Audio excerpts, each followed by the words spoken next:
croaks it and goes down to hell, you see, and he meets the devil, and the devil says, well, look, we're a bit overcrowded down here at the moment, he said, and you've got a choice of going into 3 rooms, and we'll have to relieve one person to make space for you, he said, because in each of those rooms there'll be a person who, can be replaced. So he says, okay.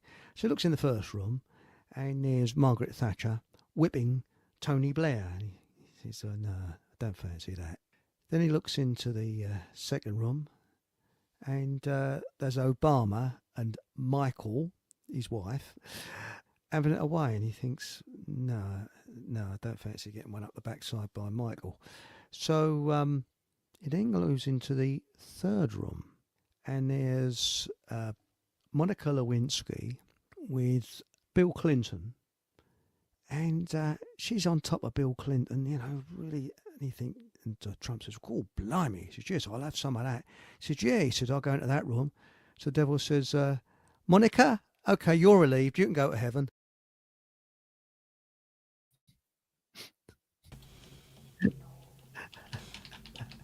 Good evening, and welcome to another exciting show.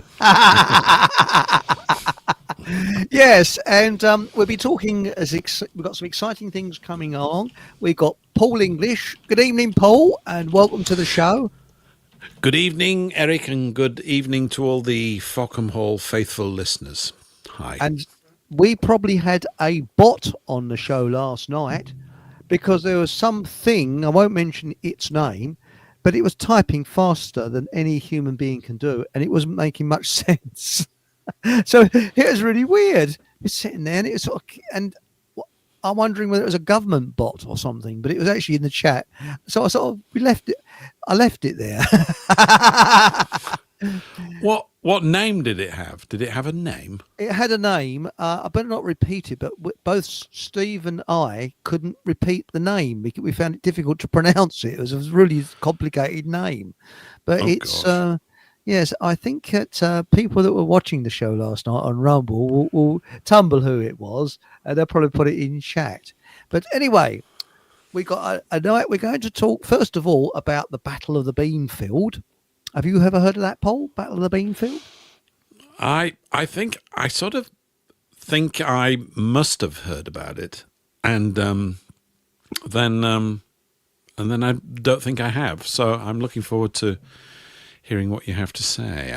I'm all rather intrigued by it. Well, we're talking about freedom and that, and we'll be talking about. There'll be an update on Donald Trump's trousers a little bit later on, and a book about his trousers as well. So that's going to be quite interesting. But very briefly, the Battle of the Beanfield happened on the 1st of June, 1985. And it was it was in Wiltshire, it was near Stonehenge. And what happened, there was a peace convoy, PEACE. They're going to Stonehenge because they wanted a festival around near there. But the police had other ideas. And they, putting it very, very briefly, they bottled these New Age travellers in. That's who it was. They were New Age travellers. There was 1,300 police and 600 travellers. So they were they're well outnumbered. 2 to 1. That's right, 2 to 1. And the police bottled them in until they had no other place to go than a beanfield. And when they got to the beanfield, the police came out with truncheons, smashed their windscreens of their vehicles, and ordered the drivers out and to throw their car keys over to the police. And all the police had their numbers covered, so they couldn't find out what police they were. Yes. Wow. So it was very difficult, but many, I think it was 21 of these travellers afterwards did get compensation. They did take the police to court. I think it's 21 of them. But it was very, as I say, it's very difficult to find out what police did what because they had their numbers covered. So that is something that, whether you like New Age travellers or dislike them, or I don't know, but what they were doing, they were driving around, I think, with copying what gypsies used to do. not exactly, but getting beaten up by police, but uh, just starting their own kind of world where they're trading with each other and that type of thing. So, No, yes, but that's excessive. What year? What year again did you say that was? 1985. It was the 1st of June, 1985. So it's exactly 40 years ago. Good So, gravy. I wasn't aware of that. I think I was in the. I was trying to be a businessman in London or some stupid thing like that in 1985. I was. I don't remember Yeah, it my either. life. I don't think. I don't think I watched TV for about 2 or 3 years in the middle of the 80s. I was just so busy working. Nobody watched TV. So I don't remember much about the news of that time. I suppose it rings a bell, but I wasn't Yeah, familiar with I it. don't Very remember. interesting. I wonder I why don't such remember it. excessive violence at the time. Well, You know. it shocked the journalists who were there, and there was a D notice put on it, and they weren't allowed to televise it, and that's the reason why we didn't see it at the time. And I think it's been released, I think about 10 years ago, something like that, and you can actually see it on YouTube now. But the your journalists were visibly shocked because the police went doolally. They absolutely, and they were actually hitting pregnant women and children with their truncheons.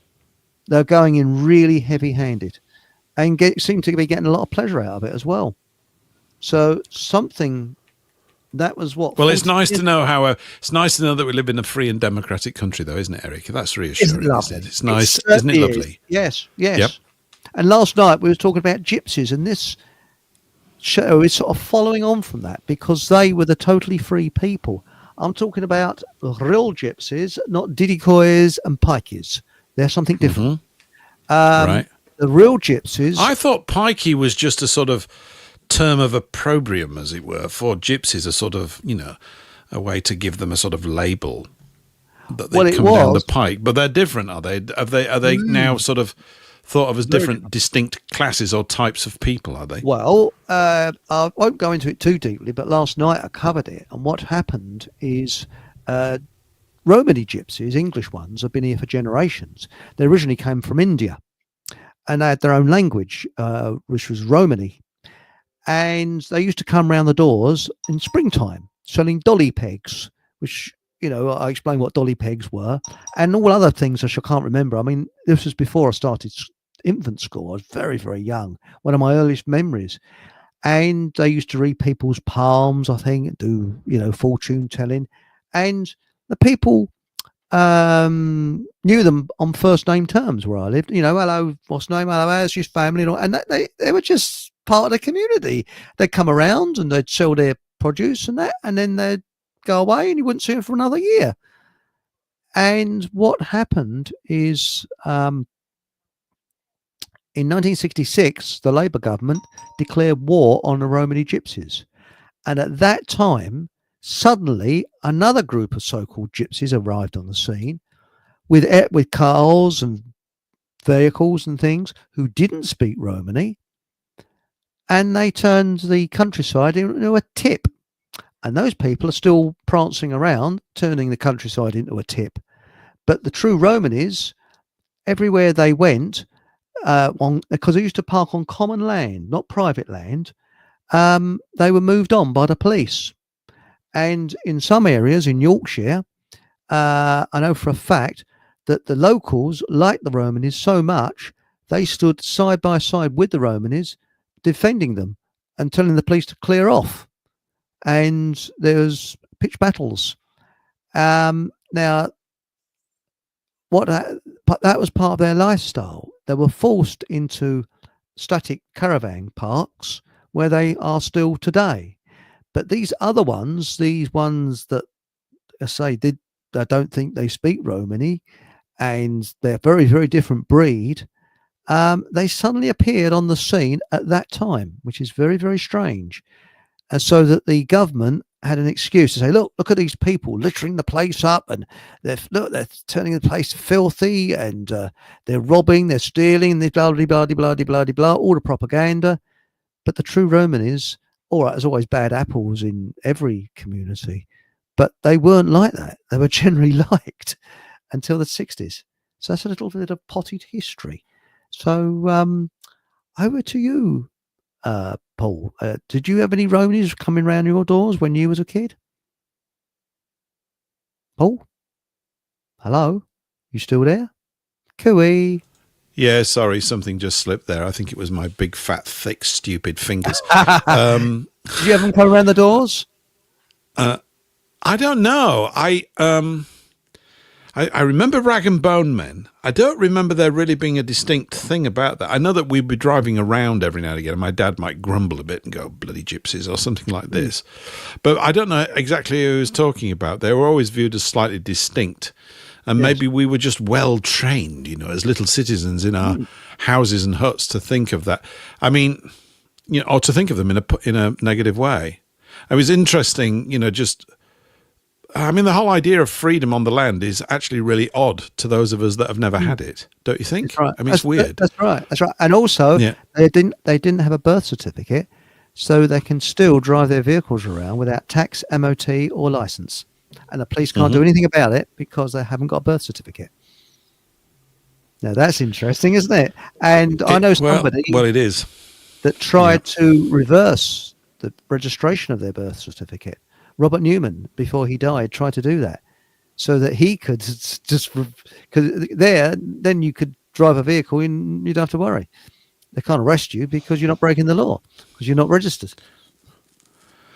Well, I think, the birth certificate thing, of course, we float it around, don't we? We say birth certificate quite a bit. You do, I do, and many other people do. And I understand, obviously, in part, but not fully. I'm not fully comprehending of the whole thing. If I look at my own understanding of it, I go, there's something extremely wrong about this, So I've generally viewed it as a warehouse receipt for the body, as it were. And it's a bit like Roger Sales called me last night just to bend my ear for a bit. Thank you, Roger, for that. And he bent it quite nicely. We had a good little chat. And we were talking about effectively receipts, for goods and services. And it's a bit like when you would put something in a warehouse. So I think Roger's example was cotton, which is as good as any example. So you've got a lot of cotton, difficult to carry around in the marketplace, right? Big bales of it everywhere. So you stick it in a cotton warehouse and you get a receipt for it.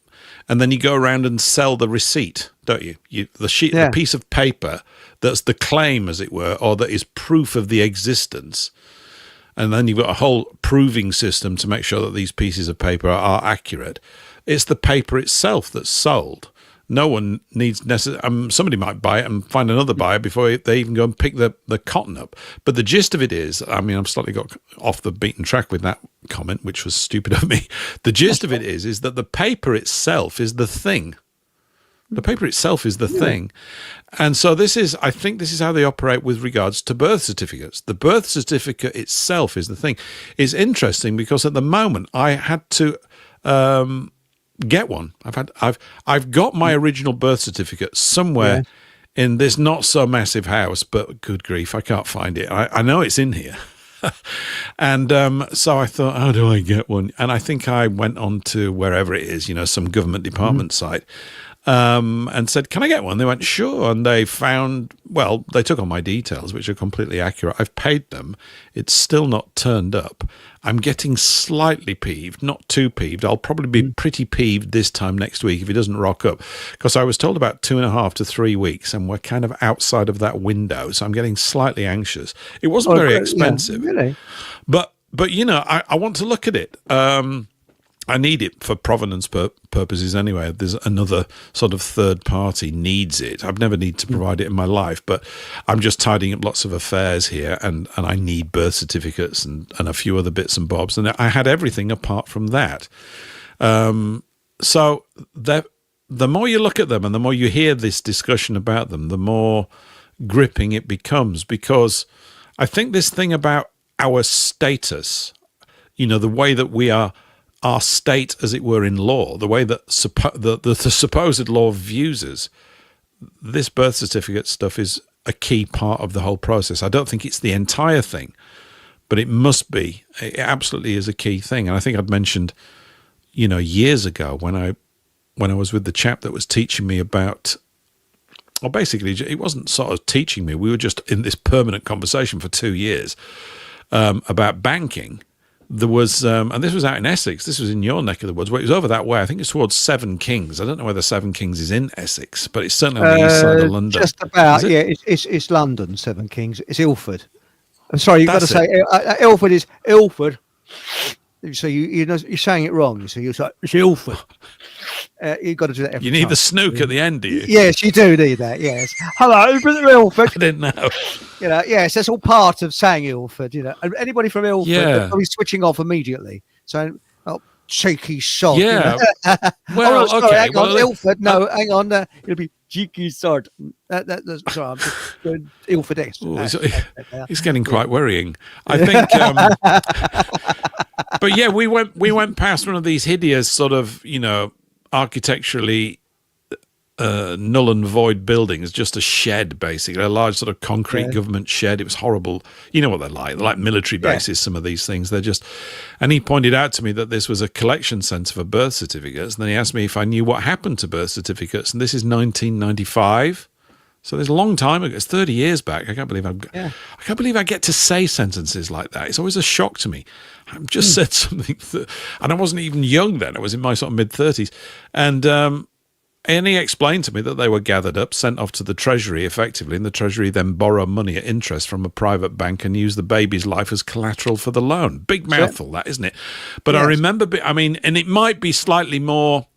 that might not be the exactly precise thing, but I think the principle is correct, that you're effectively acting almost, or have become at birth, a bond servant. You're held in bondage, basically, as surety for a loan. And so what you're mentioning about this chap, there is a process, and obviously with the guest that we had on my show on Thursday, Hannah, I want to, at some point in the next few weeks, hopefully have a conversation about that and start to really boil that process down so that all of us can look at it and do it. And it's got to be really simplified. I do think this. Now, it may not be a simplified thing. No doubt they've put all sorts of hurdles and sort of barriers in the way, and you've got to get a solicitor, and then you must have it signed off and witnessed by a zebra at 4:30 in the afternoon at London's. You know what I mean? They come up with all these completely arduous sort of conditions in which you can submit this stuff. But I think there's got to be a way, but the idea is as well is to know to what end, what is the purpose of this. And I think it's probably going to be quite intimidating for all of us in a way, because we don't realise to the degree that we've become acclimatized to a kind of hidden servitude. It's all around us. Well, I think right. This is one of the great... Yeah, 1666, wasn't it? It's Latin that I can never pronounce. Curta vita. Oh, I can't believe it. Seste qui vi. And that as well. Seste qui vi. Yeah. Sister Kiwi, and that as well. Yes. But I've got a very rare photograph here, and it's the photograph of Donald Trump. After he became president, he was asked into a small room, and they showed him a picture of the assassination of President Kennedy. And they said, do you get what I mean, Mr. President? You see? So, you better not put a foot wrong. And this is a picture of him as he came out of that room. Okay, here's a picture of him. And here it is. See? Oh dear. Although I shouldn't really be too surprised by your incredibly Sherlock Holmes toiletry sleuthing skills, should I, really? Well, do you like self-help books? Do you ever get self-help books? I suspect I might need quite a few of them as I become more and more ramshackle in my passing years. But yeah, I've been reading this fantastic book. I won't read it out. Here it is.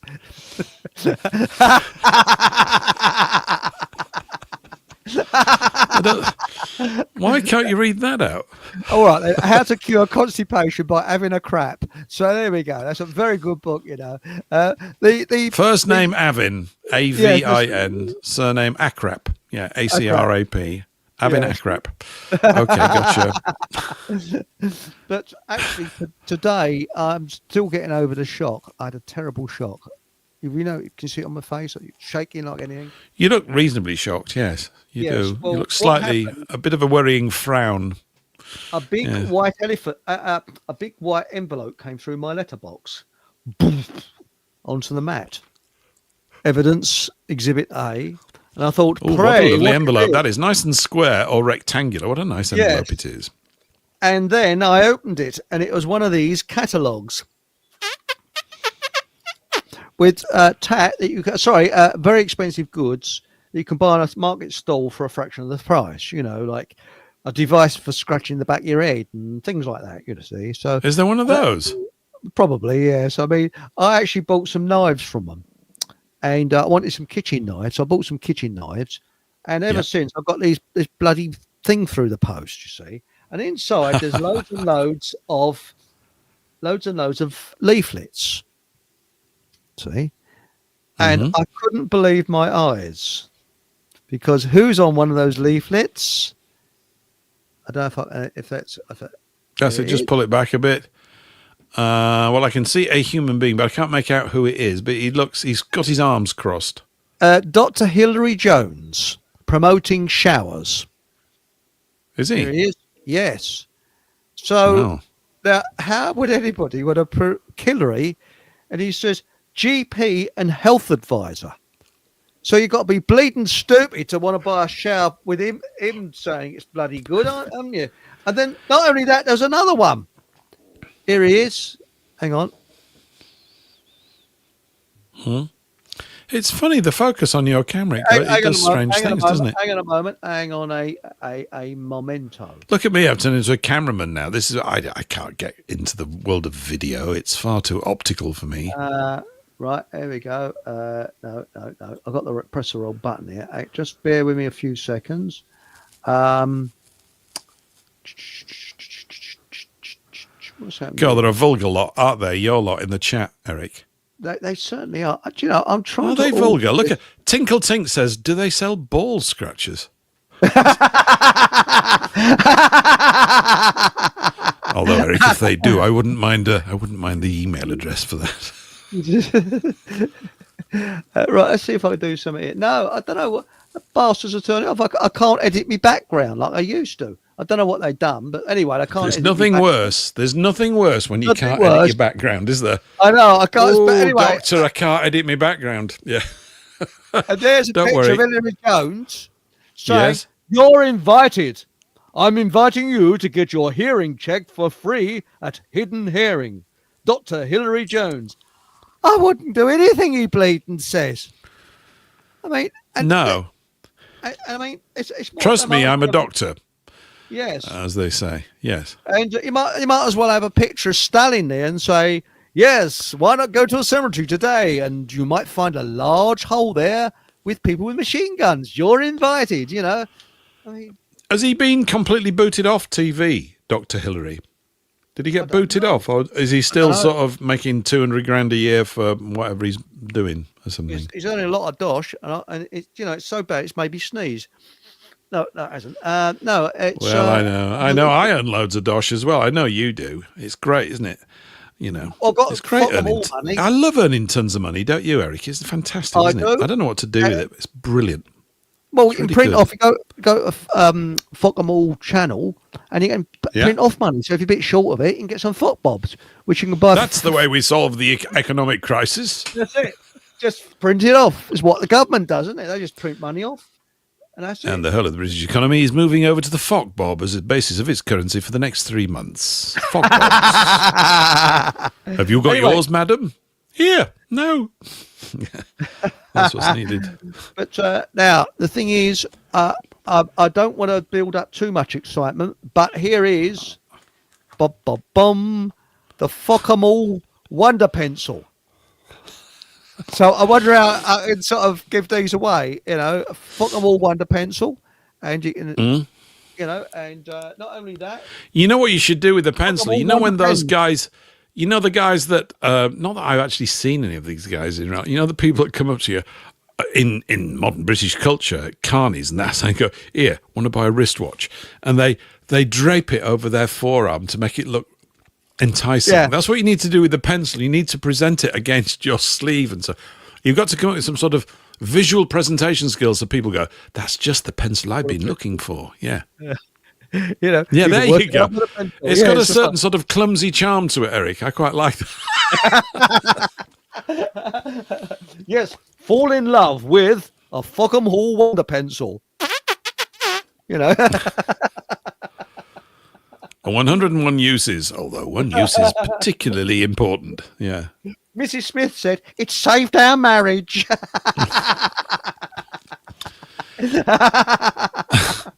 And how did it save your marriage? Well, I wrote a divorce note. Yeah. I'm just thinking, actually, there's a good tagline. Don't you think "Fock bobbing brilliant" for Fock Bobs is quite good? That's a good one. Fock bobbing brilliant. Yes. They're Fock bobbing brilliant. Mate. It's fantastic, mate, isn't it? You know, it's fantastic. Absolutely. Yes. But I'm just removing Donald Trump with his soiled trousers from the studio. There we are, and the other one. But no, the thing is that we're ignoring chat, aren't we? Bloody hell, we can't do it. It's going absolutely mad tonight. And where are we? Well, they're all being vulgar again. I told you, they're very unruly lot, your lot. Yeah, quite like yes, them. they're very, very common, aren't they? Yes. We've got Paul. Hello, Paul. Hello, mate. DJ Beto, good evening. Was it no beer run during the show this week? Went to a pre-show beer run. Did you really? That's interesting. Now, let's have a quick... I'll have to jump a few. Where are we? We got Stephen Truesinker. Boo! And we got Mark Anthony. Evening all. Milane. Did you say hello, Stephen Milane. Truthseeker or Stephen True Stinker? I couldn't quite make that out. What did you say there? Well, it's Seeker, but I could call him a Stinker. Oh, sorry. Yes. Sorry. We've got Cleopatra on it with Mark Stephen. Anthony. It was definitely a bot. Oh, yeah, he was on last night. Yeah, I think it was definitely a bot. So next Sunday on the show, if it comes up again, I just leave it on for amusement, shall I? Some people are getting really pissed off with it because I think you should take that as a little bit tip of the hat, you know, that somebody's assigned a bot to your chat channel. Yeah, that's absolutely that's wacko, right. isn't it? Yeah, unless they were, Yeah. you know, I don't know, testing it out or something. DJ B2 said, "Oh, that chatter from last night. It's going like a bleeding rocket, was it?" Now, it says here, Paul said, "Can't have been a government bot because some of the words were really big, at least 4 letters." Yes, and Hachi said, 1985 Battle of the Beanfield. Hi, hello to all. And Stephen Truthseeker said it was New Age Travellers. Yes. Now, that's probably a Trump double with brown trousers. Now, the other one is that DJB2 said this might be something Starmer's Stasi might do in the future. Yes, I wouldn't put it past them. I just wouldn't put anything past them, you know. And Paul has said, of course, every time the police get taken to court, it comes from the taxpayer. Until it comes out of the police constable's pay packet, they will continue to disregard their policies. I agree with you. It should come out of their pay packets. I think they'd be a bit careful then, wouldn't they? You know. And Do they get pay packets? Do they? They get paid? Do they? The police. Oh. Unless they give them Something pocket wrong money. there. Yes. Yeah. Oh yeah. A private corporation, a limited company. Yes. Yeah, it's all shot to pieces, isn't it? All sat And, there cynically observing. We got a young whippersnapper of a lad in tonight in the chat. I was in school in 1985. I wasn't. I was at work. It's not that. Yeah, 1985. Yeah. Oh, yes, I was attending work too in 1985. Yes. Yeah. Yes. Work. Sue Sparkle. That's a 4-letter word, isn't it? It That's certainly another is. one. Hi all. Sorry for being late. Please join Aunt Sally for a damn good spanking at Miles's place. So okay, that's that. Can't have late people, can we? And now I thought a pikey, said Paul, was something you used to get in a gangster's fridge. And Stephen Truthseeker said, yeah, they had babies on the buses. That's right. Yes, they was hitting pregnant women the lot. It was horrendous. It really was. Uh, Now, this is true. Haji said, don't call a Romany a pikey. It's an insult to them. That's right. They're a completely different group of people. And now it says here, DJB2, when we was talking about the Gypsies, says, more proof Labour are basically communists. Yes, they are. Yes. They are communists. Yeah. Yes. Now it says here, Barefoot Foreigner says, Nathan told me they're the lost 13th tribe of Israel. Oh, we've hit a fuse. Okay, let's Paul English's fuse and takes a deep breath. Takes a deep stand breath. back. Here we go. Yeah, here we go. Have you got your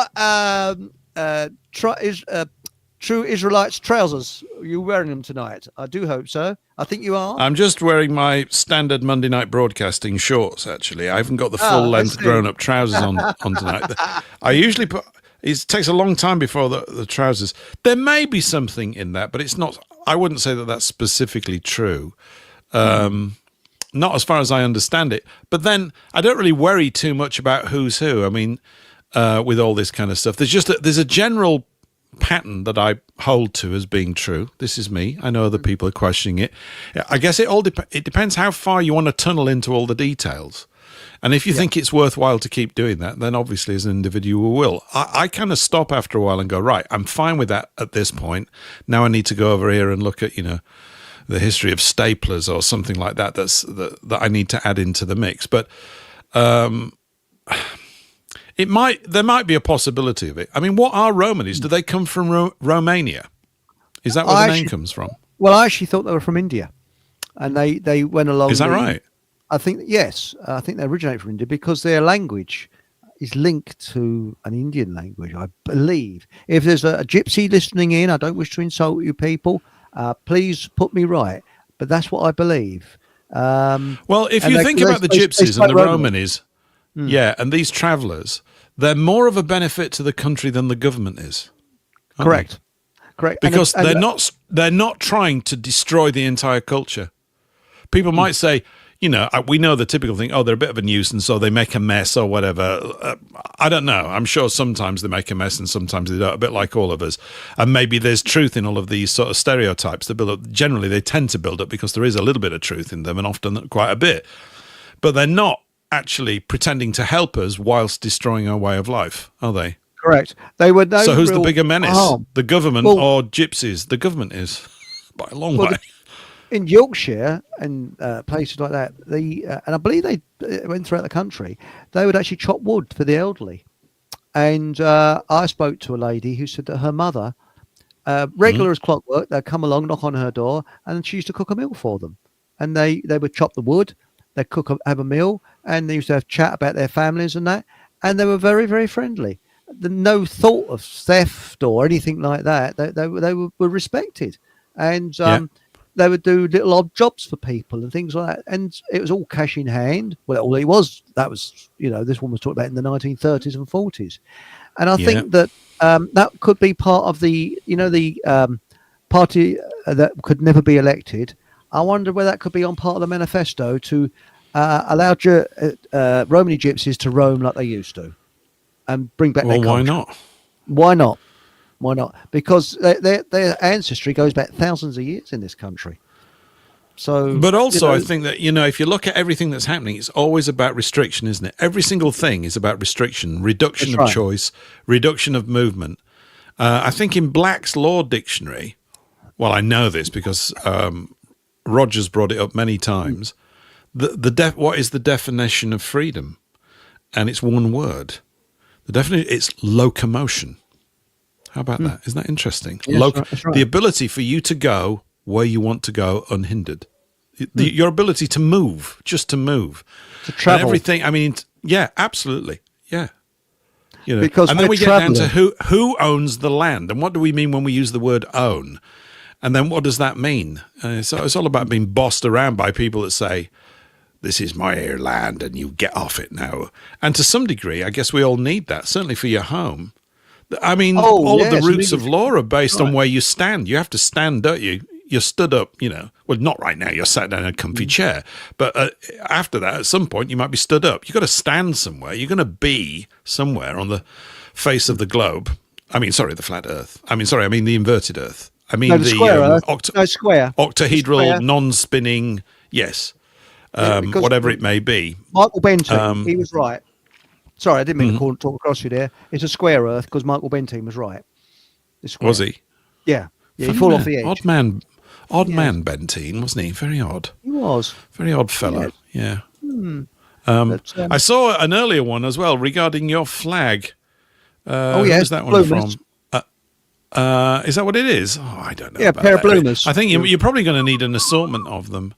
Yeah, there was. I always like to give credit. I'm sorry, I can't find the thing. Someone mentioned, is there going to be a Fockham Hall flag? Apology. Mark Anthony. Yeah, I think Mark Anthony suggested that.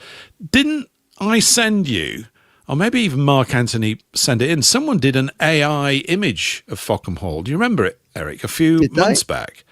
They did. It was really quite good with some chaps all stood outside a sort of, Downton Abbey type building.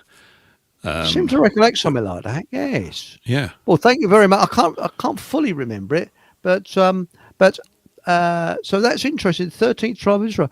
They may well be, because as I say, they were very highly respected and they were liked. What, the Fockhamites? Well, maybe it's the Fockhamites.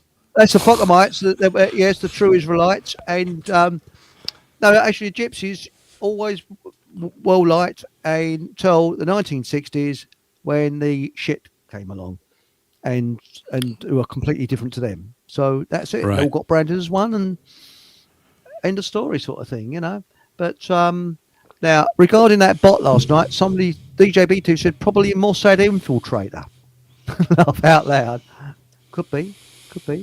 Yes. Now, South Coast Rich says he must be near you. South Coast Rich said He looks quite rich, doesn't he? Doesn't he look he wealthy? Does.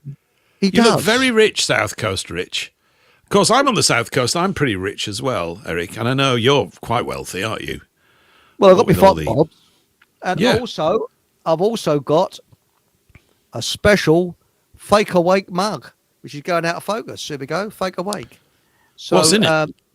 What's in the fake awake? H2O water. Fockham Adam's coffee. Oh, yeah, Fockham coffee.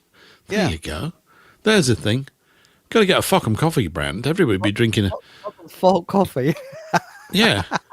instant. Oh no, it can't be instant. It's got to be posh. But Jonathan Posh. Down, Yeah. presenter on the CFZ Centre for Fortean Zoology. Well, that sounds bloody interesting. YouTube channel. Oh, look that up, mate. That sounds good. And its leader was one of the travellers on that Beanfield incident. Trouble every June. Great show. That's interesting. I'll look that up. Centre for Yeah, 14 will be named after Charles Fort. You know about That's the right. 14 Times. Yeah, it'll be Yes, after Charles yes. Fort. The Enquirer into Strange Events and Unexplainables. Good Yes. name for a band, that, The Unexplainables, don't you think? I quite like it. Hang on, I'll write this down. Fortean Zoology. Yes, he was it Charles Fort said we skate on the thin crust of reality. That was one of Did his he? sayings. Yes. So he died very young. He was in his 50s. But do you remember the Fortean Times on television? I do. With Father, what was his name now? The Reverend something or other. Do you remember it? Fortean Times on television? No. I used to get the magazine every now and again in the 80s, Same here. I think. Yeah, it's Yeah. good it was, wasn't it? Yes. Yeah. And now Stephen Drew Seeker said, I remember the Rag and Bone Men in the 1980s.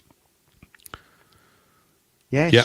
I remember them. Yes. I remember in the 60s. I mean, are they still going today? Do they still exist? Or is I don't think so. the Rag and... Oh, hang on a minute. We do get I always used to feel sorry for the horse. Couldn't help it. Yes. Little kid. Used to see that horse pulling things around. It always looked a little bit tired out and needed a... I just thought, my mum would go, poor horse. And so I picked that up. Maybe it was a really happy horse. At least it was doing something. I don't know. But, Well, oh dear. when it came round my turning, there's some keen gardeners there, and they was all elbowing each other out the way when the horse dropped its load because they wanted the manure for their garden. So, I saw it first, just scraping it off the road. Oh, yeah. No, we used to have that even when I was young. My mum would say, here's a shovel and a spade. Go and get. I can't get that. It's good for the garden, but I don't like gardening. But you know, Don't forget to like the stream. That's very kind. Thanks, DJ Beto. Put your thumbs yes, up, that's also great. That's subscribe. good. And also, go into you, Paul. You've got a Telegram channel, and so have I.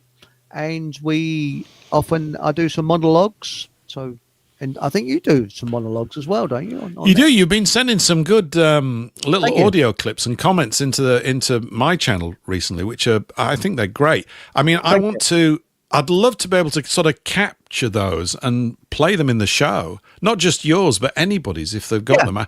Well, I need a that. bit more structure. I need a bit more structure in the Telegram thing. I want to sort of turn it into, what's it called, topics or something, but I can't do it there's a bit of a restriction on the one I've set up, which is a bit frustrating because obviously we got a few people calling in last week, which was great. It's rare, but I really love it. And I'd love us to be able to do a show where just there were people piling up to call in about anything, to be quite honest. It's purely to give everybody a chance to just spout off about anything. I'm serious because it's a bit like we've talked about it, like we're in the pub right now. I mean, I've got a pint of Fock and Best here sitting on the desk, otherwise sometimes known as Corporation Pop or water. And it's a bit like what do we call it? A virtual pub or something. Yeah. Yes. Well, we're going to have the Ship and Shovel, SHIP and Shovel pub, aren't we? We're going to have that Fockham, and also the Queen's Legs. It's a very nice name for a pub. She had nice legs. So there we go. And I think I mentioned that there's a pub in London, over near Park Lane, because when I went to London, I would only go there, of course. No, I think it is. It's that neck of the woods, called I Am the Only Running Footman. What a name for a pub. Really? Literally, that's what it's called. Yeah, I've mentioned it before. I always stuck it. I Am the Only Running Footman. And it on the sort of, the, what do you call it? The big swinging thing outside the front. Oh, the big swinging thing. Yeah, I can't remember what the place. I feel pathetic. What the hell's that thing called now? Anybody put me out of my misery? The big swinging sign, the signage that would swing, and creak in the wind. It was a painting of a footman running along with a message. But we liked going there because we would always say the full title. Anybody going down the I Am the Only Running Footman, because it's such a clumsy. I quite like that, Maybe we want really, really long names for pubs, whole lines from Shakespeare. That's right. And as you go into the city, there's one called the Dirty Dick, isn't there? Seriously, it's a pub called the Dirty Dick. I think it's the sort of named pub that you're unlikely to forget, Eric. Yeah. I think that's the sort of name that would really. I'm not sure. So I'm not doing a Masonic sign there. No. I'm not sure. But I think there's a pub. It might be the Dirty Dick. I might be wrong. Where every year they nail a hot cross bun to the ceiling, and they've been doing that for about 100 years or so, a couple of 100 years. And they've got all these sort of hot cross buns. So if someone slams the door, hot cross buns. That's a bit odd, isn't it? Yeah, that's odd though. It's commemorating something. I don't know what it was, but you look it up. They actually do it, and that sort of lasts for years. And there's some there that's been up there. Maybe it's a religious thing. The hot cross bun is associated with Easter, right? Yeah. And Easter's noted for crucifixion, and crucifixion has got some nails in it. Maybe it's that. I don't know. Who knows? I'm just guessing. But Tinkle Tink has said, which is 100% true, being employed is enslavement. I'm right. Yeah, it is. And you think about it, during the Victorian times, when there's people slaving in factories, there's child labour and things like that, the gypsies were free. They didn't slave in factories. They earned a living themselves. So when you think about it, they were the most freest people ever. And of course, the socialists had to put a stop to that, didn't they? And now Matilda says, when they arrived, a birth date of the same date is given to them all, usually January the 1st. January the 1st. You talking about gypsies? When they arrived, a birth date of the same date is given to them all, usually January the 1st. Don't know. Birth certificate all relates to the law of the sea. That's right. Like if you book a room on a ship, Uh, it's called A Birth. It's all to do with Admiralty law. That's right. Now, going on for that, there was a fantastic show on. The Paul English Live Rumble last Thursday, and there's a lady called Hannah. Was it Badder? Hannah Badder, Badr. Yeah, Hannah Badder. Hannah Badder. What an interesting surname, Badder. So I've never seen one. Anyway, she was talking about things like that and about counties and county flags, and of course the logo for the show showed all the counties with a dragon, which was now everybody's going to say it's Welsh. No, with an English dragon. Do you want to expand on that, Paul? Yeah, it's the ancient flag. It's the white Anglo-Saxon dragon on a red background. So England has a white dragon on a red background. It's a magnificent flag. It's really absolutely fantastic. And the Welsh, of course, is known for a red dragon on is it a green or a green and white background for Wales? It's something like that. Know. Yeah. And so it's a very old one. It moves away from the Union Jack, which I think is a great looking flag. But then, of course, I've been brainwashed into thinking that, as we all have. But I still think it's quite vivid. It's very interesting, all the use of red, white and blue across sort of here and in the States and, where else? I suppose Australia, because they picked up the Union Jack and still place it in there. But yeah, the selling of flags, that's what we were that was one of these touchy-feely things that we were talking about, tactile things that we can do. And that's why I was just mentioning that thing earlier on regarding a Fockham Hall flag.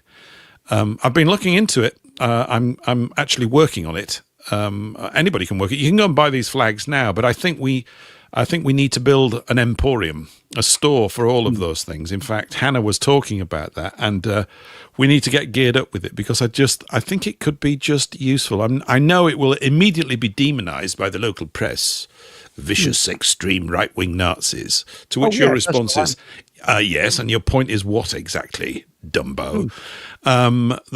It's none of that kind of stuff, but they will just come out with this stuff because that's their tactic to do it, and it's unfortunately pretty effective with a lot of people that can't work things out. But it's a fantastic looking dragon. I don't know much about it other than that, other than it looks great, and it's probably going to have a lot of appeal. I also looked up the height of flagpoles. I don't know what it's like. I'm assuming this applies across the across the land of the Ingles of England. I've got to not say United Kingdom. There is no such place as the United Kingdom. It's a political construct. So you don't live there. This is one of the things that we were talking about. Getting our terminology right is really helpful because it moves us away from their structures and it places you in your own and you feel good about it. That feeling of, yes, I'm an Englishman and I live in England. And anyway, the height of flagpoles, as I could find it, without planning permission, is 4.5 meters. Of course, nobody knows what a bloody meter is. So that's 15 feet. Roughly. 15 feet. 15 foot. That's not bad. 15 It's not foot. bad at all. 15 foot. I've been looking at flagpole providers and installers because you need it installed. You would hear because we get a lot of wind around these here parts. Wow. We do. We get a lot because we're parallel. We're literally sort of the coastline here runs effectively east to west. I mean, we're in the lee of the Isle of Wight, so we some of the weather sort of moves around because the Isle of Wight will deflect it. On a clear day from here, you can look over to the east and see the Isle of Wight, but the wind can really pick up. Yeah, you can. Yeah, on a good day you can see it. And it's a bloody rip-off going. The Isle of Wight ferry really is a rip-off, isn't it? With £100 to get over there or something. Yeah. Is that what it is now? Good grief. I think we last jumped on it probably about 2005 or something. We just drove the car on there, went over for a couple of days. It was a lot of fun, actually. Yeah. So flags, flagpoles, including a Fockham Hall flag and any other sorts of flags that people want to fly. And I thought, because I'm in the process, actually, this is just words. I can never be bothered to do anything at the moment. I don't know what it is. I've got a sort of apathy. I've got a marathon apathy session going on with regards to gardening. But I want one at each of the three corners of the garden. We're on a corner plot. So we have obviously two at the end of the garden. And we've got one just on the corner side, right in front of entrance to the house, and I'm thinking 3. I could probably even get 4 if I got one near the garage, and it would it's almost like the more the merrier. You don't want too many. But they would look good, wouldn't they? Don't you think? All fluttering in the breeze, well, sending out a kind of energy signal to everybody, and I think that's pretty good, actually. Yeah. Well, I know a chap who's quite high up in the the English Democrat Party, Right. I think it's That's headed up by Graham. Forgotten his Graham surname Moore. now. Graham Moore. Graham Moore. Yes. Yeah, and where he lives, he's got flags up the flagpole, and the council told him to take them down, and he refused, and he got away with it. Mm-hmm. And well, they can't ask you to take them down, I suppose, unless they say, "Oh, it's above 4.5 meters." No, they can't do that. Well, yeah, that's right. And some Hereditary Getfucked has made a very interesting comment here. Yep. Said Playboy is a self-help book. So let's give it. Right, I can sort of see where that one's going. Yes. And Matilda said, sliding down a banister by a major bum saw. Yes. Or how to slide down a 10-foot razor blade by Arthur Bolokov. Yes.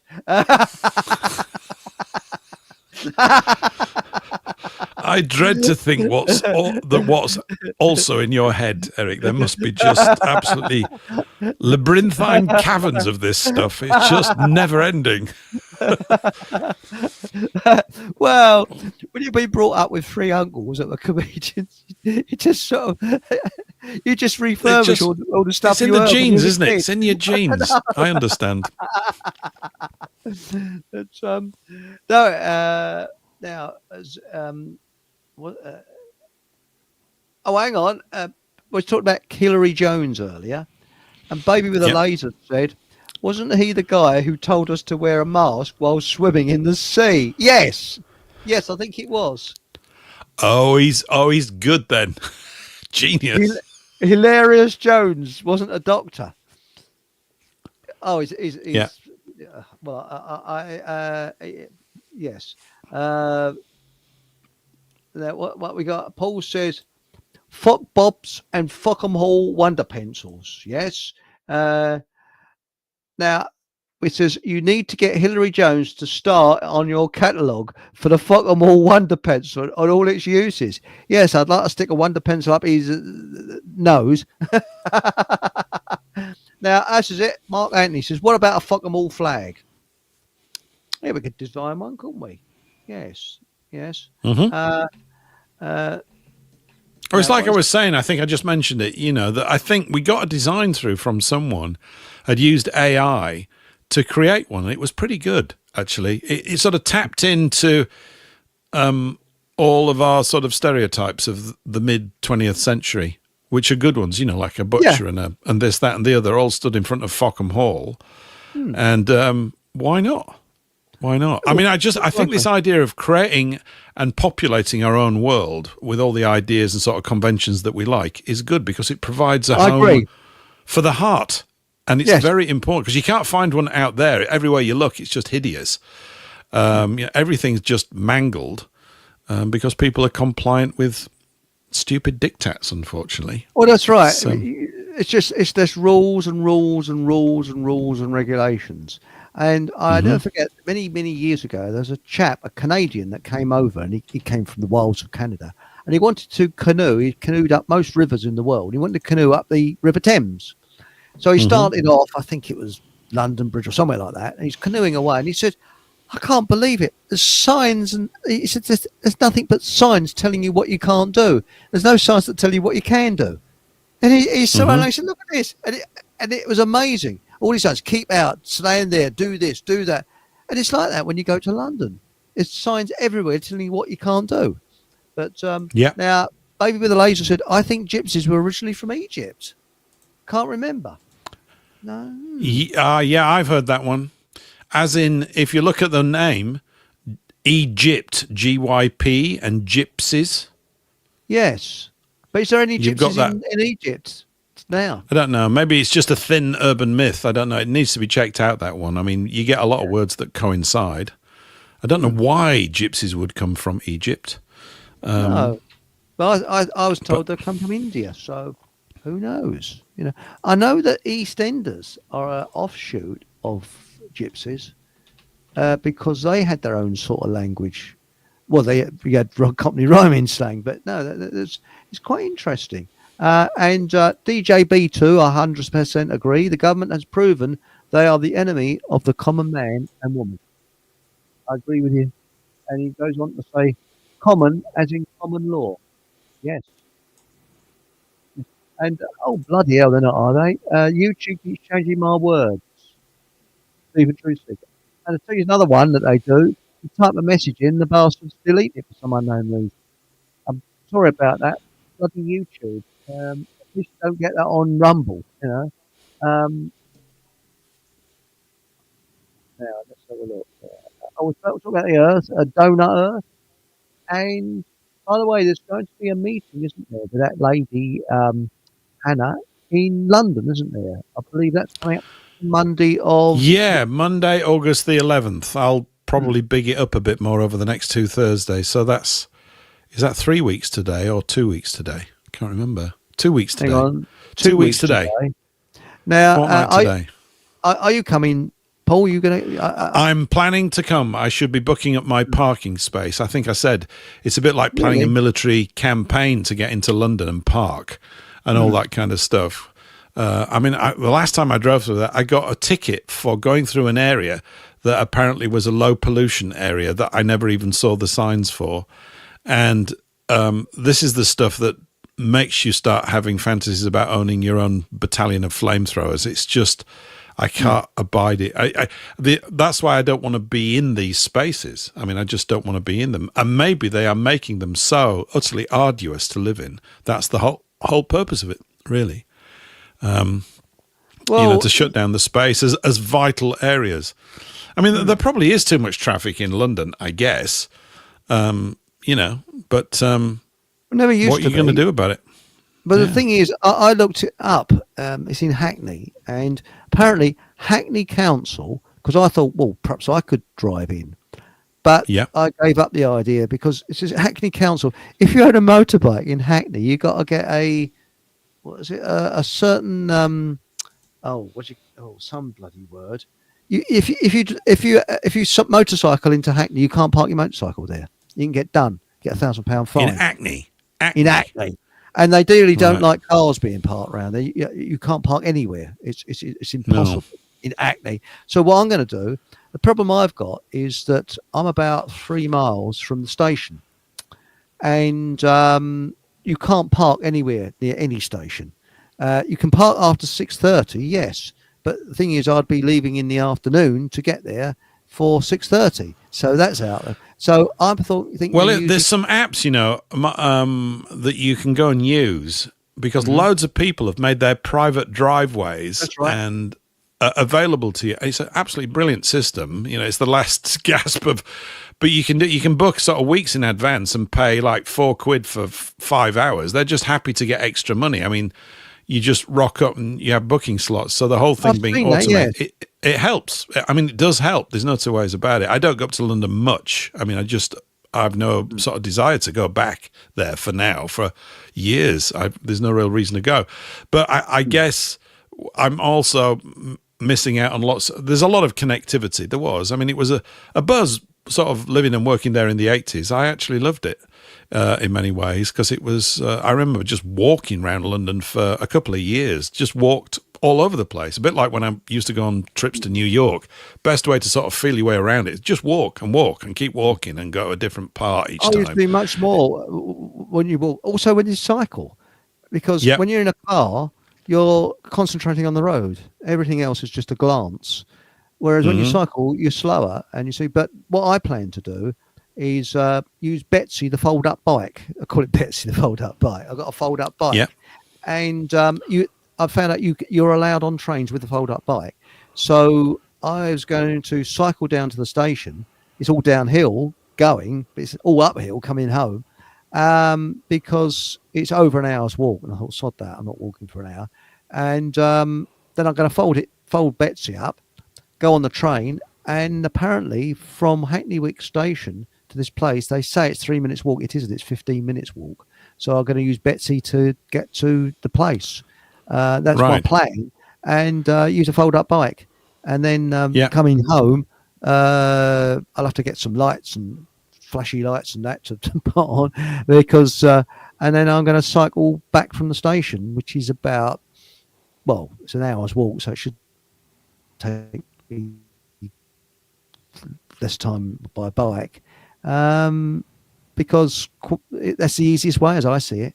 And at that time, travelling, shouldn't be that many people on the trains, because I'll be going into London about 3ish, and coming out, I don't know what time's it finish, about 9, something like that. I don't know, but there's no buses I around don't know. here. No, I've got to go in by car, because the idea of getting out of London by public transport after 9 or 10 o'clock is just the most, I'm feeling ill thinking about it. So I think I can park pretty near there through till midnight and get there for 6 o'clock or something and park up. Anyway, I'll let you know. I'll keep you posted. It's rather tedious, all this kind of stuff, isn't it? It's just part of the logistics of getting There's to another, a place. That's right. I don't get out much, Eric. I don't. I really And the don't, details actually. will I'm going somewhere. I get all giddy. I'm going to get on a train and go somewhere. It's all a bit strange, really. But Well, I plan things like a military operation. You know, I'm terrible like that. My father was the same. If you're going to go anywhere, you know exactly the place where you're going to park and everything else like that. Yeah. But the thing is that there is another alternative which I'd like to put to Hannah, and I haven't approached the lady yet. But there's a lady in Hertfordshire that organises talks in a room, and that would be easy for me, being a lazy git, because I just drive up the road, you know. Because I don't really like going into London. And I don't like, shall we say, being around Hackney when it gets dark, because I don't think it's one of the most safest places to be in the world. I don't know.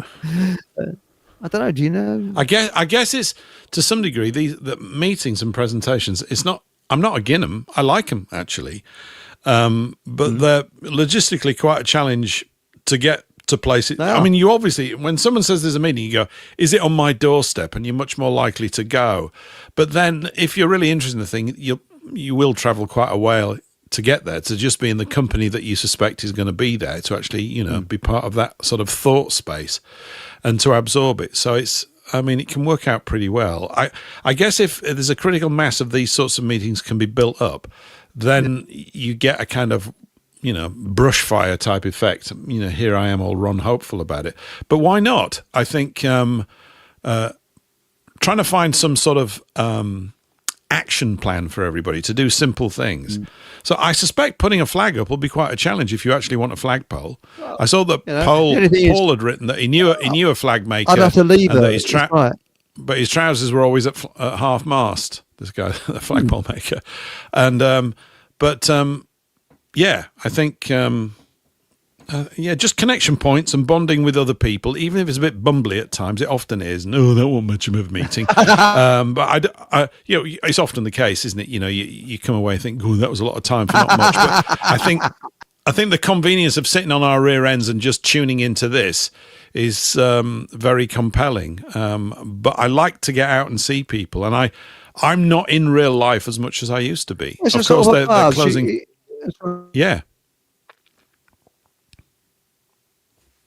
Right. Sorry, I kind of lost connection with you there. I can't hear you at the moment, Eric. Bit of a weak signal. Don't know what's going on.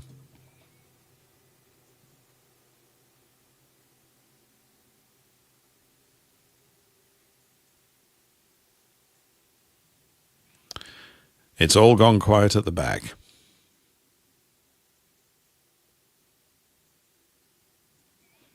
So we seem to have lost Eric. Oh, you're back. You're back, Eric. Get up.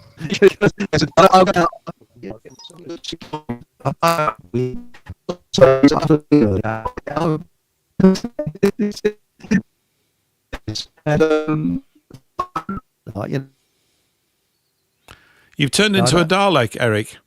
We can't hear you. Very choppy sound. It's got kind of disconnected. What's happened? Something weird. I went to London,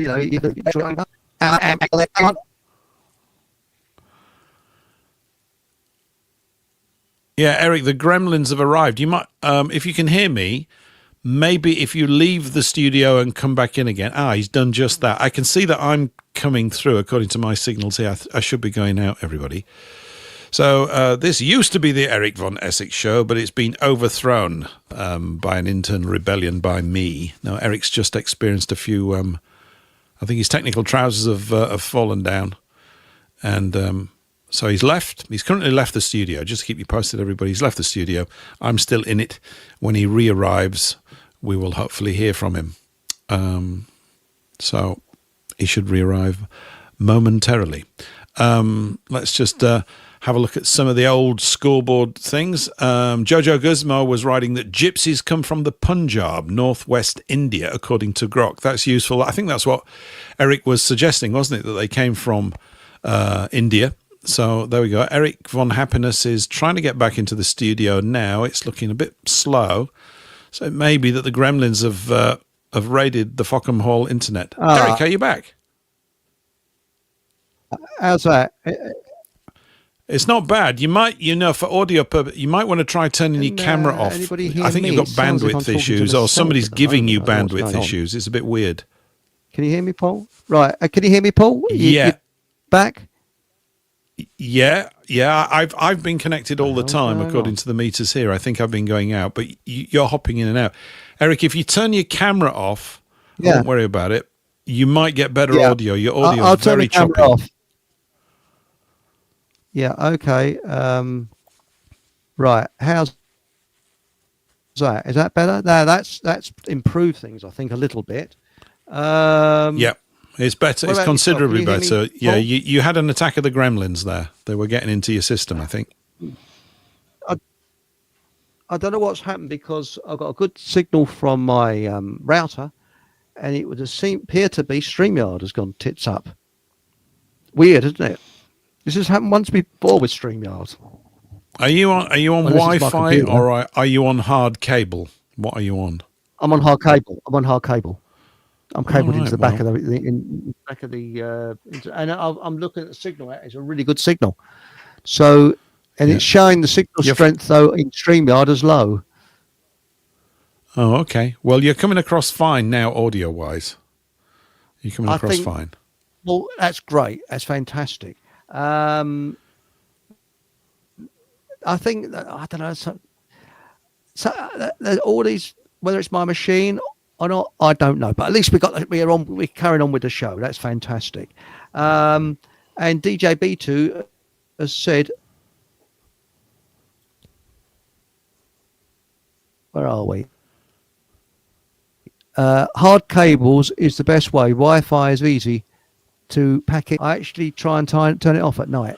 And I know that what's his name now? Who's that chap with the bald-headed explorer? You know him, Paul. What's his name? Richard Vobes. Richard Vobes. Oh.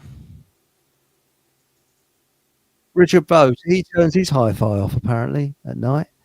And it's probably a good idea to shoot it through your house as well, haven't you? So you can't really win whatever you do. But there's a woman, Shannon. She's allergic to Wi-Fi. Have you ever met anybody that's allergic to Wi-Fi? I think possibly we all are, Eric. In due course, it all depends how long you can remain exposed to it. I suspect it's long term not going to be good. I mean, I think there are frequencies that they could transmit it at that would do you very little harm, might even enhance your aliveness.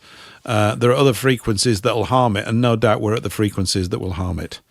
It's a sort of general wearing out of the quality of life in every single sphere. Whenever there's an opportunity to downgrade things or cause them to be slightly harmative, if that's the word, toward us, then they will nearly always choose that path. I think they probably do it all the time. It's as if the very technology that's supposed to improve life also carries with it a sting, which is that it's wearing everybody out. But I don't want to get overly paranoid, but I sometimes feel that might be the case. I think when you're young, you're probably impervious to it for years, but it can catch up with you if you just live in a sea of electromagnetic fields or whatever. It's probably not too good for you, obviously. Well, according to John Hamer, before they brought out the telegraph, when they brought out the telegraph, Yep. people started going down mystery illnesses who's alongside the telegraph wires. And it's smoggy electricity. Mm-hmm. Yeah. And well, there's been a high incidence of cancers, I understand, by people that live near electrical transmission cables. You know, the pylons that are all over the place. I can't go into it very deeply on it because on YouTube, and they'll off go. DJ Beater said something interesting. He said,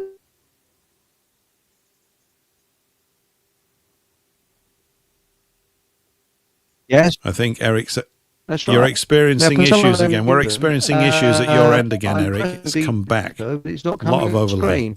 Something weird has gone on. So, that's another thing that's gone strange. He says all the aluminium street furniture is all not good. It's about aluminium, isn't it? That really is odd. Can you hear me now? Yeah, we've got. It's not that good Nothing at times. seems to be working very well. No, it's in and out like something that goes in and out a lot. You're not as wonderful and as fluid as we were in the first hour. Something's sort of gone pear-shaped over the last 10 minutes for some reason. Yeah.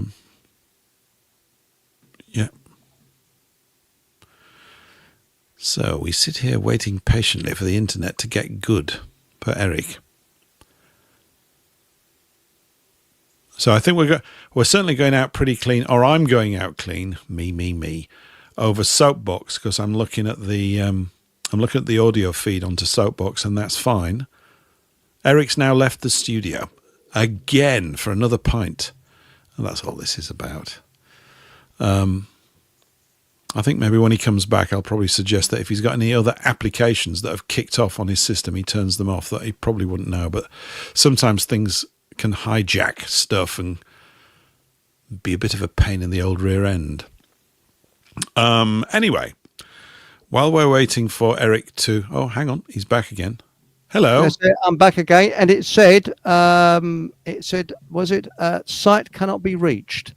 It kept telling me the site cannot be reached. I'm thinking it might be a problem with StreamYard tonight. I know a very bad workman blames their tools, but... or is it... Mike says, Eric sounds like Cher on Believe. Yes. But I'm wondering whether it's a breakdown with... You're okay now?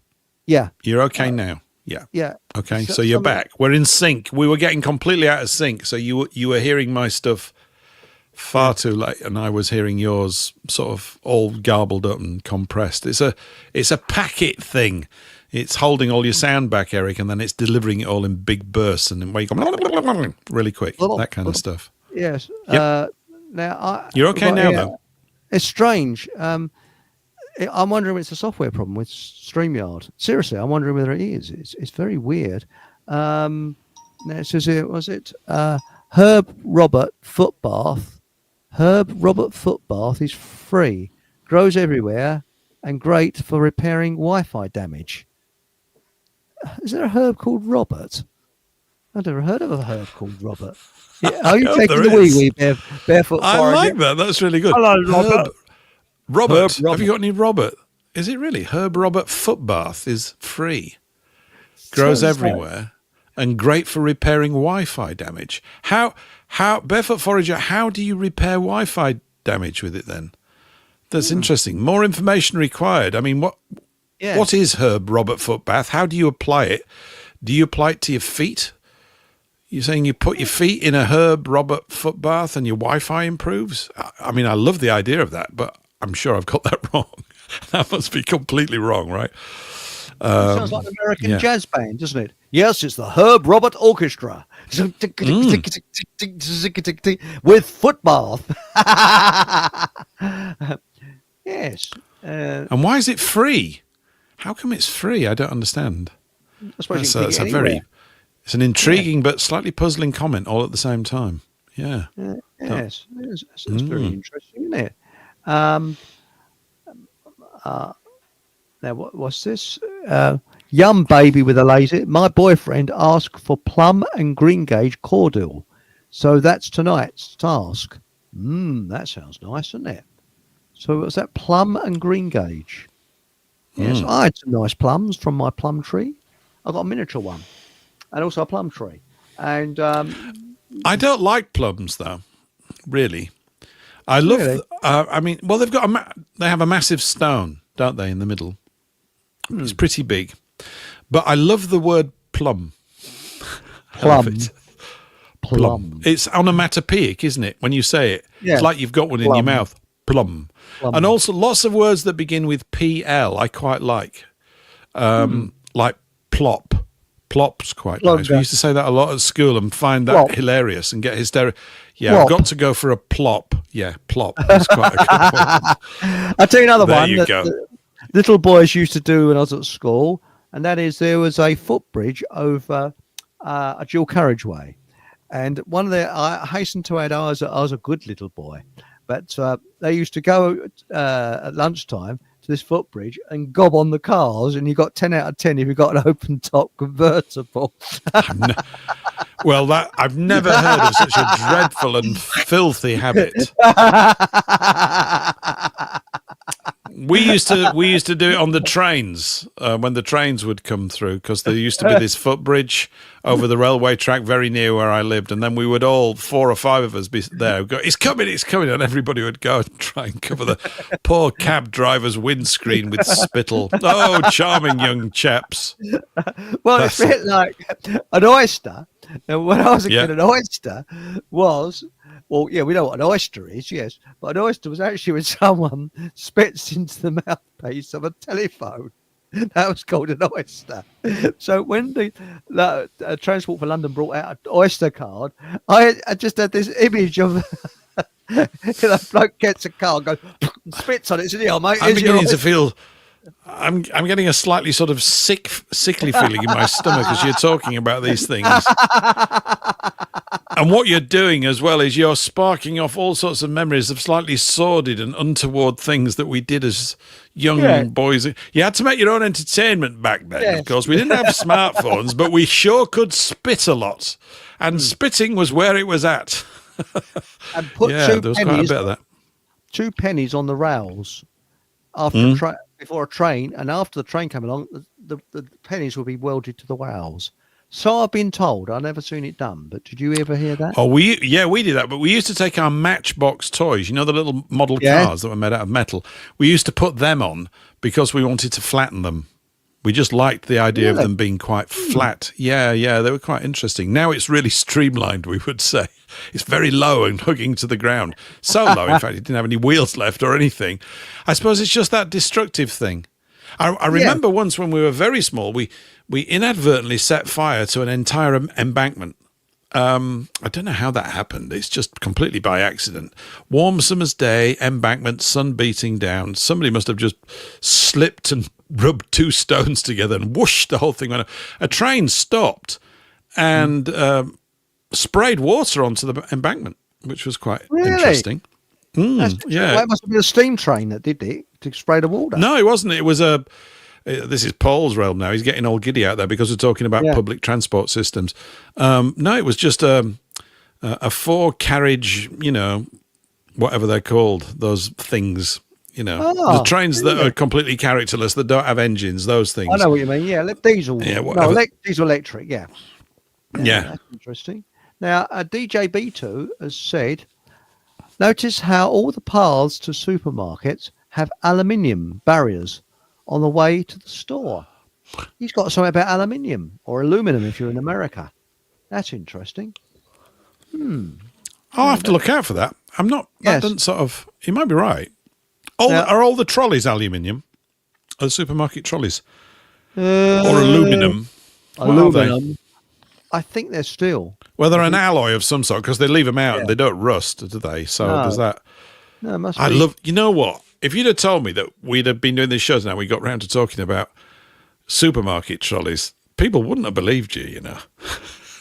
It's not a special supermarket trolley edition. It's great. It's really good. I quite like that. Now, we've just had a message from Nathan. And okay, Nathan, it's on its way. Just one moment. He wants an invite. Just one moment. Where are we? I've never done this before. Oh yes, here we are. Right. Right. Bear with me a second, because I'm a bloke. You see, I can't multitask. Where are we? Nathan. Here we are. Paste. Done. Right. Okay, Nathan. It's through to you. Right. That's it. Now we got here. Herb Robert has a pink flower. Oh, it's pretty. Herb Robert.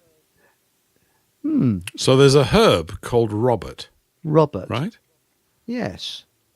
It's the most unromantic sort of name for a herb. No. They've always got sort of Latin names and things, don't they, herbs? It's of the geranium family. All right, okay. That's interesting. Now it says You know here, what? I mean, I want mine gardening time. It's really quite good. I want to plant something in the garden. What this thing is, I do not know, because I'm a complete ignoramus on this stuff. But something that bees would love. Something that would attract bees. In other words, something that would give them some foodstuff to make the mighty honey. Yes, I've got just the plant for you. Lavender. Have you? My lavender is full of bees. And I've got a lavender plant, which is, my granddad moved into a house in 1923, I think it was. And before my mum was born. And his house was built in 1848. And there's a great big lavender plant there. My mum took a cutting when she got married. She then, when they moved, and I've inherited the cuttings. So I've got a lavender plant must be close on 200 years old from cuttings. Isn't that cool? That's really fantastic. Yeah. So and how big does a lavender plant grow? Can you get them vast? How high? It spreads. It only goes about as high as about 4 foot, 4 or 5 foot. That's it. But it's full of Not bees. 18 feet then. I can't grow an 18-foot lavender. No. But the smell, and also it stops moths getting to your woolen clothing. You've got woolen clothing. And now what we got here, we got this strange man coming on. Good evening, strange man. Good evening, people. How are you? Good evening. Mustn't grumble. Good evening, strange gremlin. Man. Yes. Good evening, Strange man indeed. Gremlin. Oh, you shouldn't have said the first bit to that, let's be honest. Yes. And Well, how somebody is said it in the chat, so I figured it sounded good. I'd just use it for tonight, Yes, apparently DJ B2 said when I let her out into the garden, at her realm, I remarked to her, "Are you going out for a stinky bob?" She replies, "Out." Oh, you're talking about your cat. Hang on. I missed the other problem. That's it.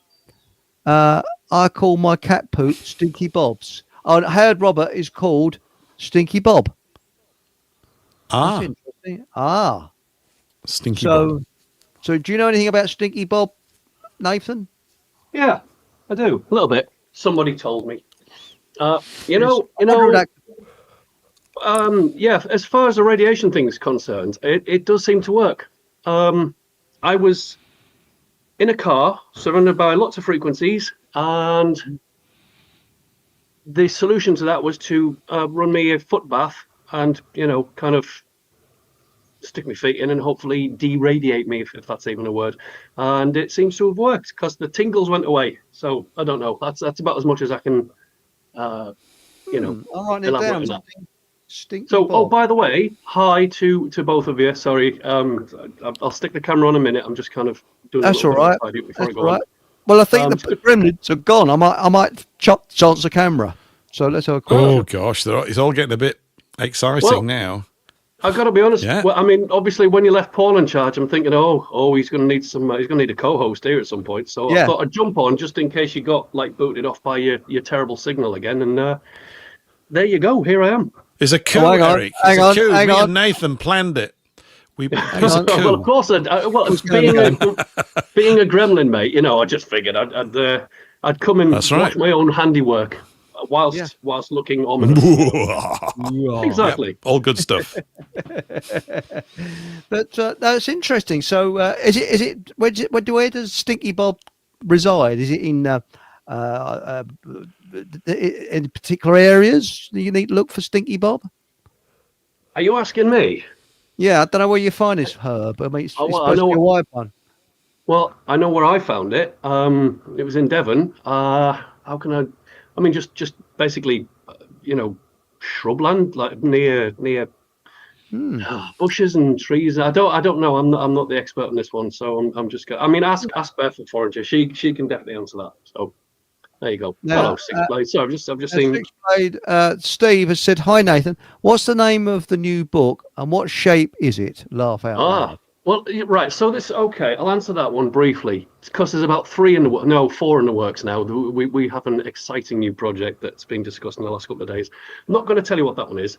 However, if I tell you the book title, somebody's going to go, "Oh, I like the sound of that. I'm having it." So I'm not going to tell you. I will tell you the subject matter, right? So there's one coming out on Christianity and cults. Yes. There is one coming out on the not flat Earth. Yes. And there's 2 more I'm keeping. I'll announce them closer to the time. But at the minute, everything's on hold because I'm in the middle of a house move. Finally, getting out of this shithole. Yeah. So you're not very busy then, Nathan. You're just writing 4 books and moving your house. So quite a light workload. Yeah. Nothing too hectic. Yeah, exactly. And traveling up and down the country frequently. I mean, there's that to throw into the mix as well. But that's the fun bit. Excellent. So, yeah. Excellent. And apparently, Barefoot Forager says lavender is great for fleas. So if you want fleas, get lavender. So you'll be scratching all bleeding night. Well, actually, you might have read that slightly wrong. Yes, I did it deliberately. I don't think that's quite what she meant, Eric. I think she was meaning the opposite of that. I mean, you never know. They might like lavender. I mean, if they could be attracted to it, I guess. Well, I walk around barefooted, you see, and I've been walking through long grass and that. And I said when I went to see Miles with his pals, I said, Miles, I'm being eaten alive by these bleeding midges and gnats and things. And he said, hang on, that's a tick from an animal. Ooh. And I said, really? He said, have you been walking through long grass? I said, yes. Barefooted? Yes. He said, that's where it's come from. So he said, vitamin B1. I take vitamin B1. Nothing's bitten me. So there's a little tip, vitamin B1. Unless Barefoot Forager has a better idea. So there Ticks you go. are horrible little bollocks, aren't they? I mean, they're horrible creatures. I was told that by I'll say Forager friend of mine a couple of years back, but he's no longer speaking to me. But he said that the most dangerous thing in the forest when you go foraging is not what you think. It's not like massive wild animals or crocodiles that might have escaped from the zoo or anything like that. No, in fact, it's a tick. Because they bury themselves in, and if you're very unlucky, they'll give you Lyme disease, which apparently is incurable. Oh. However, I have another friend who cured himself of it using natural remedies, and that was confirmed by the doctor when he went back for his his checkup to see how he was doing. He'd managed to cure it himself. Go figure. Unless it was misdiagnosis, which it could be. There's a prostitute that actually went to the doctors for a checkup. Oh, and he said, have you had a checkup recently? And she said, no, I had a Scotsman last night, though. Sorry, it's a terrible joke, isn't it? But well, I mean, you've not mentioned farts. You're getting harassed by moths. We've got to I mean, what's going on here? We've got to like... expect these things coming round about every 7 or 8 minutes. Sticky Bob is everywhere. Exactly. Well, yes, I know that I've got a neighbour called Bob, so... I mean, it didn't smell that bad when my butt. Oh Christ! I'm going to rephrase that one before it goes out. My foot bath was prepared for me. It was all right. It didn't smell too bad. I think maybe. Anyway, so can we just? I mean, I'm getting some abuse in chat in here. Can I just bring Stephen Truth? There you go. That's the one. Nathan, is there a fly on the front cover? Depends if it's unzipped or not, doesn't it? Well, yeah. See, it's me. Right, I've just figured this out. I come on your show and suddenly the smut comes out. Oh my God! Oh no, it's not just you, Nathan. Are we sure? There's an epidemic of this stuff around here. There's a tidal wave of filth, I tell you. Nathan, let me get this one out, because Nathan, is there a fly in the front cover? Well, it should have been a B, let's be honest. There may be a fly in the front cover. I might capitalize on that. I mean, it's. I've now found a new enemy, and flies have been relegated to not as bad as I thought they were, because now they're being overtaken by wasps, which are truly horrible. So. Yeah. What, you don't like wasps? I think it's fair to say at this point that I despise the little. Yeah. Yes. Really? Yeah, that's the one. Baby with a laser says stinky bob is everywhere, like Dr. Hilary Jones. Hey, well, right, okay. So apparently, there was an article I came across yesterday. We're not allowed to kill houseflies anymore. Aye? Yeah. I know it could be just bollocks, but anyway, I came across it yesterday. One yesterday. Yeah, from our lovely imprisonment officers, otherwise known as the government. So basically, apparently the insect population in this country has dropped by about a third or something like that. But what I'm going to counter that by saying you wouldn't have thought so, judging the amount of bloody insects I've seen in the last couple of weeks. I mean, there's the flies around here is ridiculous. The amount of wasps that I've seen lately is crazy. I'm sorry, tyrannical overlords. I'm still going to kill them. Sorry about that. So they spray the crops with agrochemicals, which destroys the natural chain and reduces the insect population. Then flies build up on the tips, and so they're not retarded, of course. This is just all part of the control grid, blah, blah, blah, blah, blah stuff. You're now can't kill a fly. Well, I think what we should do then is we need to let everybody know that this is the case, and then we should all go and arrest ourselves at the same time, probably on a fly day. Yeah. But we should. Yeah. 4 million people arrived at the local cop shops on Fly Day afternoon saying that they needed to be arrested because they'd all just killed a fly. This is just... Actually, my son detests them, and he's got very good with the washing up with the drying towel, the tea towel. Whipping it and absolutely stunning them. And thinking about flies, you remember those films with James Coburn called Our Man Flint? You ever seen any of those from the 60s? Yes. There's a whole spy thing. There's one where he's got a straw and he puts a sewing needle or a pin in the straw, and he blows it and he pins this fly to the wall. It's just because he's got superhuman abilities to kill anything. I always thought that this was a cool way. I remember at school, everybody then, of course, once they'd seen the film, we all got needles. We're trying to fire them out of straws. Very dangerous, actually. It's quite a sharp thing. Yeah, but that's how you deal with it. And I know that my last fly story for now, whilst I'm just thinking about it, no doubt there's a load more to come. I used to go to school with somebody called Stephen Cooper. And he won't hear this, which is fine. And he's probably still leading a pretty decent, sensible life. He went on to become a drummer. He didn't need to know any of that. But at school, he had a proclivity for doing all sorts of really rather strange things. He was rather amusing, but in a very naughty boy sort of way. And in chemistry class, he had, you remember those little tin boxes that you used to put, what were they called? I don't know, like little licorice things. I know the ones that there was a special name for it, wasn't it? I can't remember what they were quite bitter. You put them and all that kind of stuff. Anyway, I had an empty one of those. In it, he had a pet fly, a pet blue bottle, right? But the difference with this blue bottle is that he'd cut its wings off with a scalpel, so it was alive, but it couldn't fly, right? And it stayed alive. Yeah, it's a pretty cruel sort of thing to do, isn't it? I mean, the only joy I suppose a fly gets in life is zooming along looking for its next meal. But then we come to the bottle of Quink ink. So Quink ink, you used to have a bottle, right, to refill your fountain pen. Is that the same as Quink ink? Sorry. Yeah, Quink ink. And so the fly was taken out, would walk, he put a little bubble of Quink ink on a piece of paper, it would walk through it, and then he would put it on his exercise book, and it would leave blue bottle prints. This is sad. I don't know why I'm telling you this. It's very, very sad, but we're all absolutely fascinated by this. So the fly couldn't fly away, so it just walked around all over his pad and just left loads of these little blue dots because its feet were covered in ink. And I just thought everybody needed to know that to enrich your life, to know that That's what we used to do before we had smartphones, right? That's how you entertained yourself. That's right. And Yeah. when I was, there was a bloke at work that was brilliant with elastic bands, and he could actually zap flies around his drawing board to go poing, and all around the side of his backing sheet was all these spots where he'd hit flies, and one of them he knocked in half, and it lived for about a day. I mean, I said, "What is it? A rugby player? Is it a fly half?" You know, it's just half a fly. And it was still so. It's quite amazing, you know? But I mean, to be fair though, as Paul's just said there, right? So if you take the wings off a fly, then technically it's a walk, right? So if it's no longer a fly, then if it was illegal to kill flies, which I completely will ignore relentlessly, then I'm technically not breaking the law, right? Plus, I've got a lovely one of those, those electrified bats.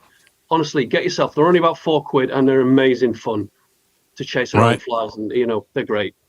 Really? What if the fly identifies as a wasp? I mean, we don't. It might have sort of identity issues. I mean, the flies could all be identifying as wasps. So if you kill them, you wouldn't. Would you be killing a fly, or would you be killing a wasp? Right. Okay. All right. Let's put. Oh, you're there. Oh, that was scary. Nathan. I've stopped messing around now. Oh, that was a bit scary. I wasn't ready for that. I'm okay scary. now. I've calmed down. Thank you. You're welcome.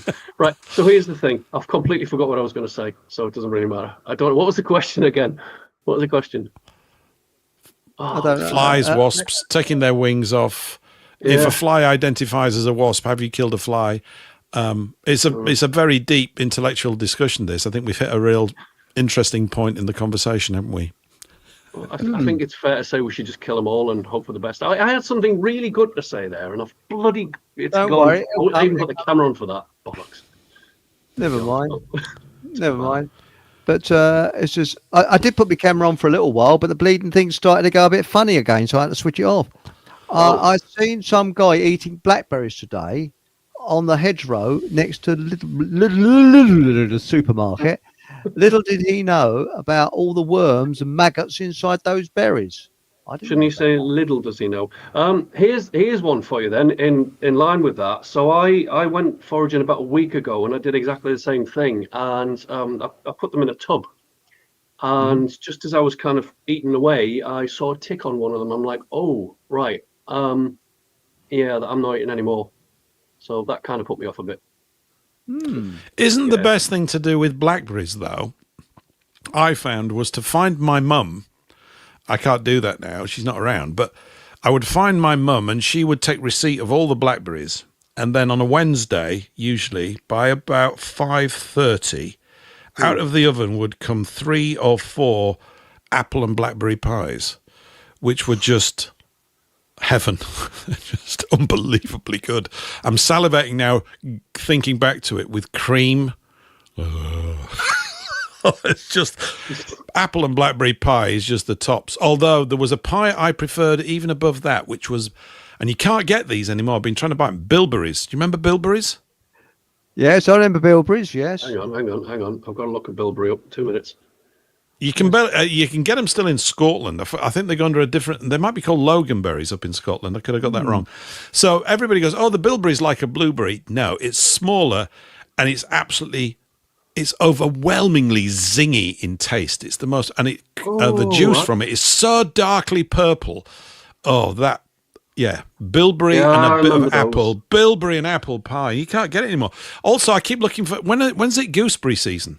Because I can't do it now because I love them. All the underside of the pastry goes all sticky, a bit like it does with rhubarb pie and stuff like that. Oh, I love all that. It's fantastic. But I haven't had gooseberry pie for about 6 years.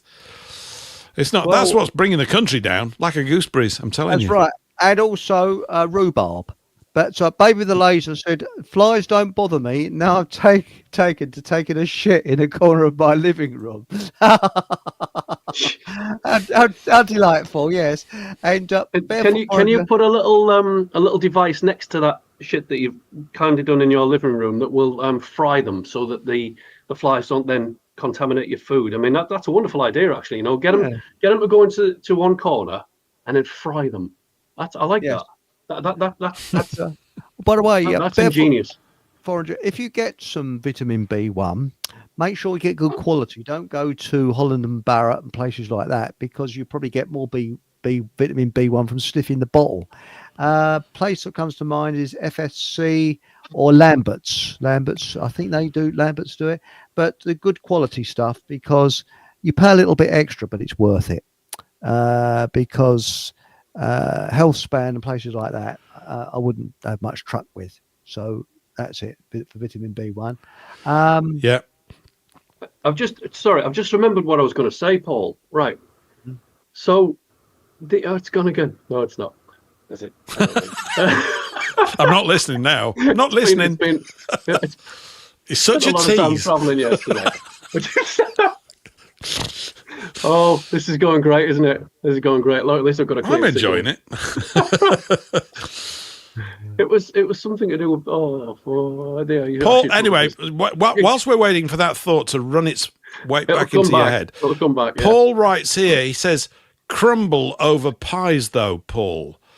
So am I to assume, Paul, that you have a crumble on top of a pie, or you're saying that crumble is better? You see, I like both. I think I can't decide. I like the crumble, but I like the pie. There's only one way to find. Do you? I like both.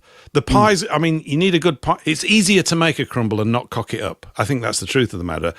And also, as a bloke, I can make a crumble pretty straightforward. But pies, it's not for a man to do. All that rolling pastry and rolling pins and flour everywhere. And it's a bit too much. And oh God, the homemade pies and cakes my mum used to make. I'm crying thinking about it now. They were that good. You are going to cry at this point. I can't stand.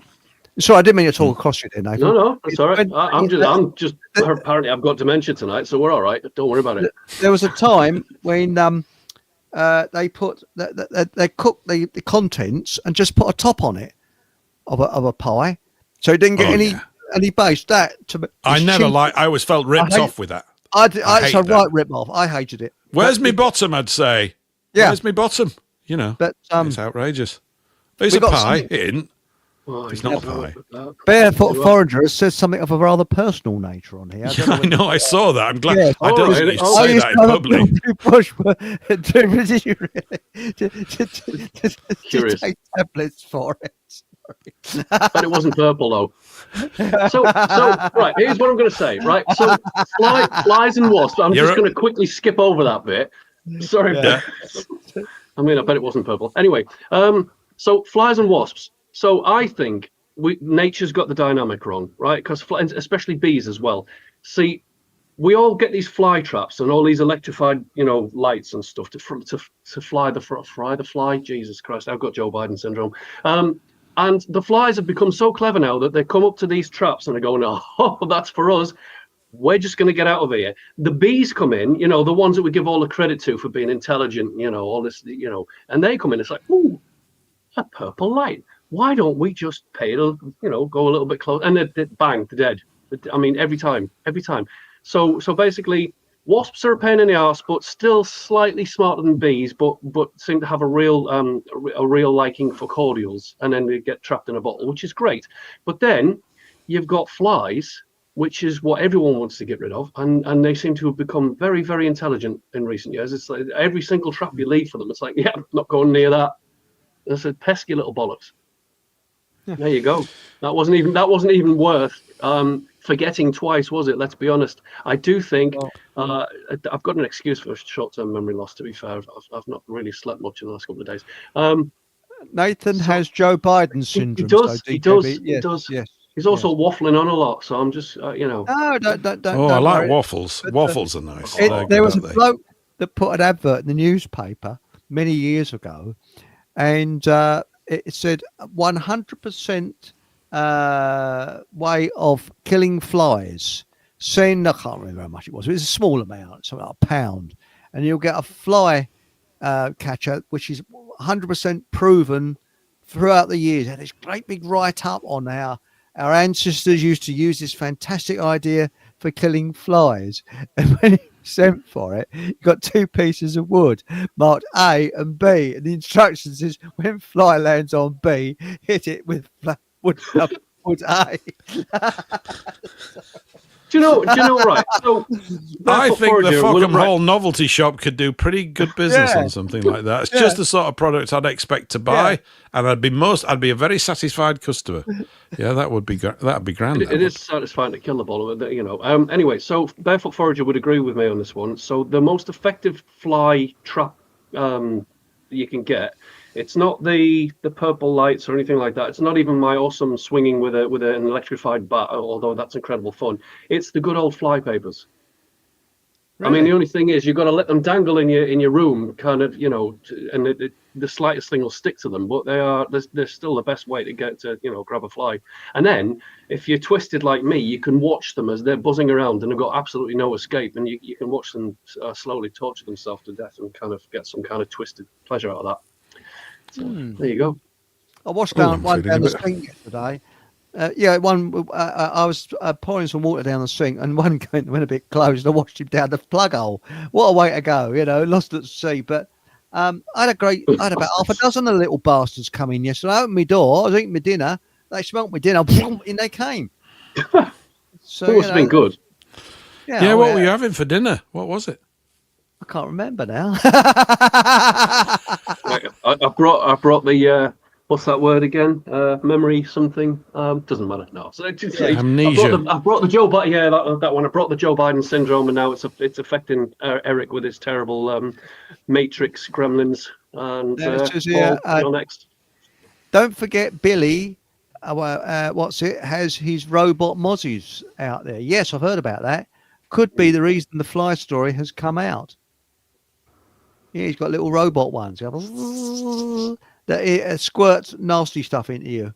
Yeah, well, I've got a bat for that as well. So you know, he can send his mobile biological engineered crap. Yeah, I was going to say, I'm pretty sure he's probably weaponized them to inject people with their poisons. Maybe. Can we go for that? I know we're on YouTube, but you know, let's just say it. Why not? It wouldn't surprise me. Yeah. Because they're probably flying as well. I mean, they've probably got little tiny microchips that have got microphones attached to them or something, you know? So that's right. Is Bilberry a hair colorant? Don't know. Well, actually, I'll put it on my head, and I had a full head of hair beforehand. But now we've got here. So that's a wonderful advert for hair colouring there, Eric, with your wonderful locks. Yeah. Oh, hi, he's back.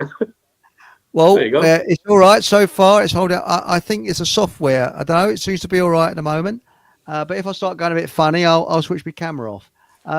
Says Barefoot Foreigner says better than flypaper is a spider.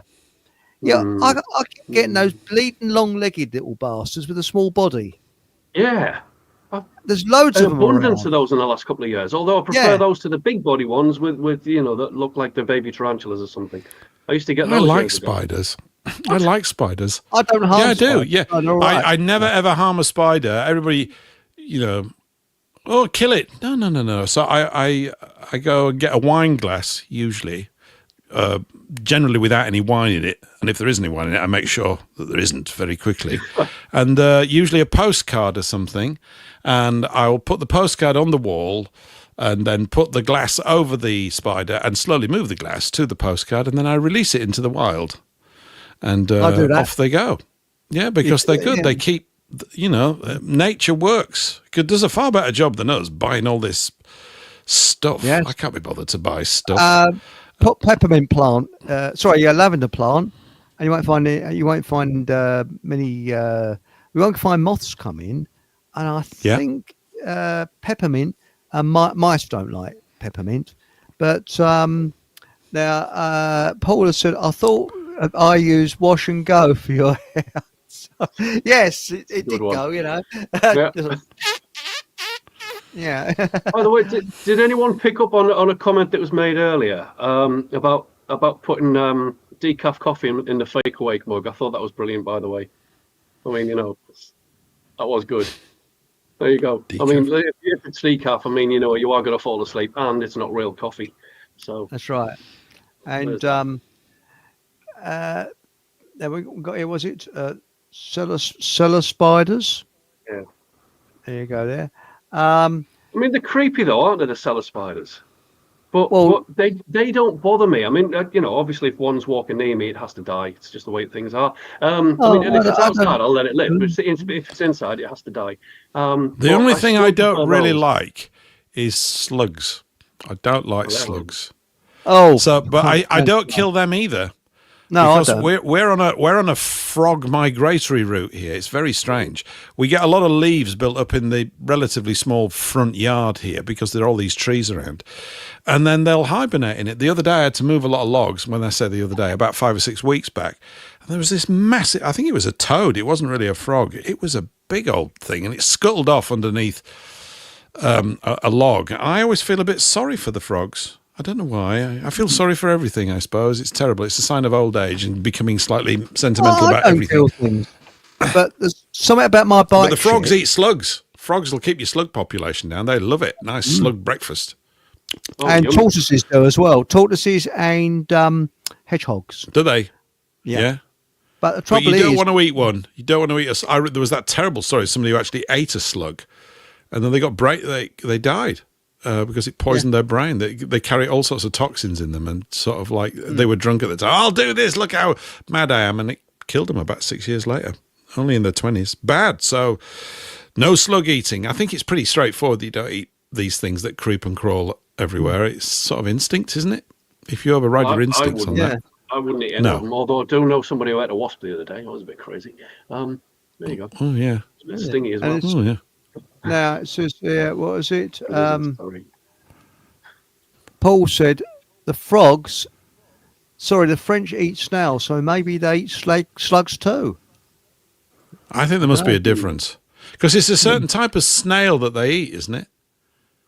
Isn't it a certain I don't type know. of snail?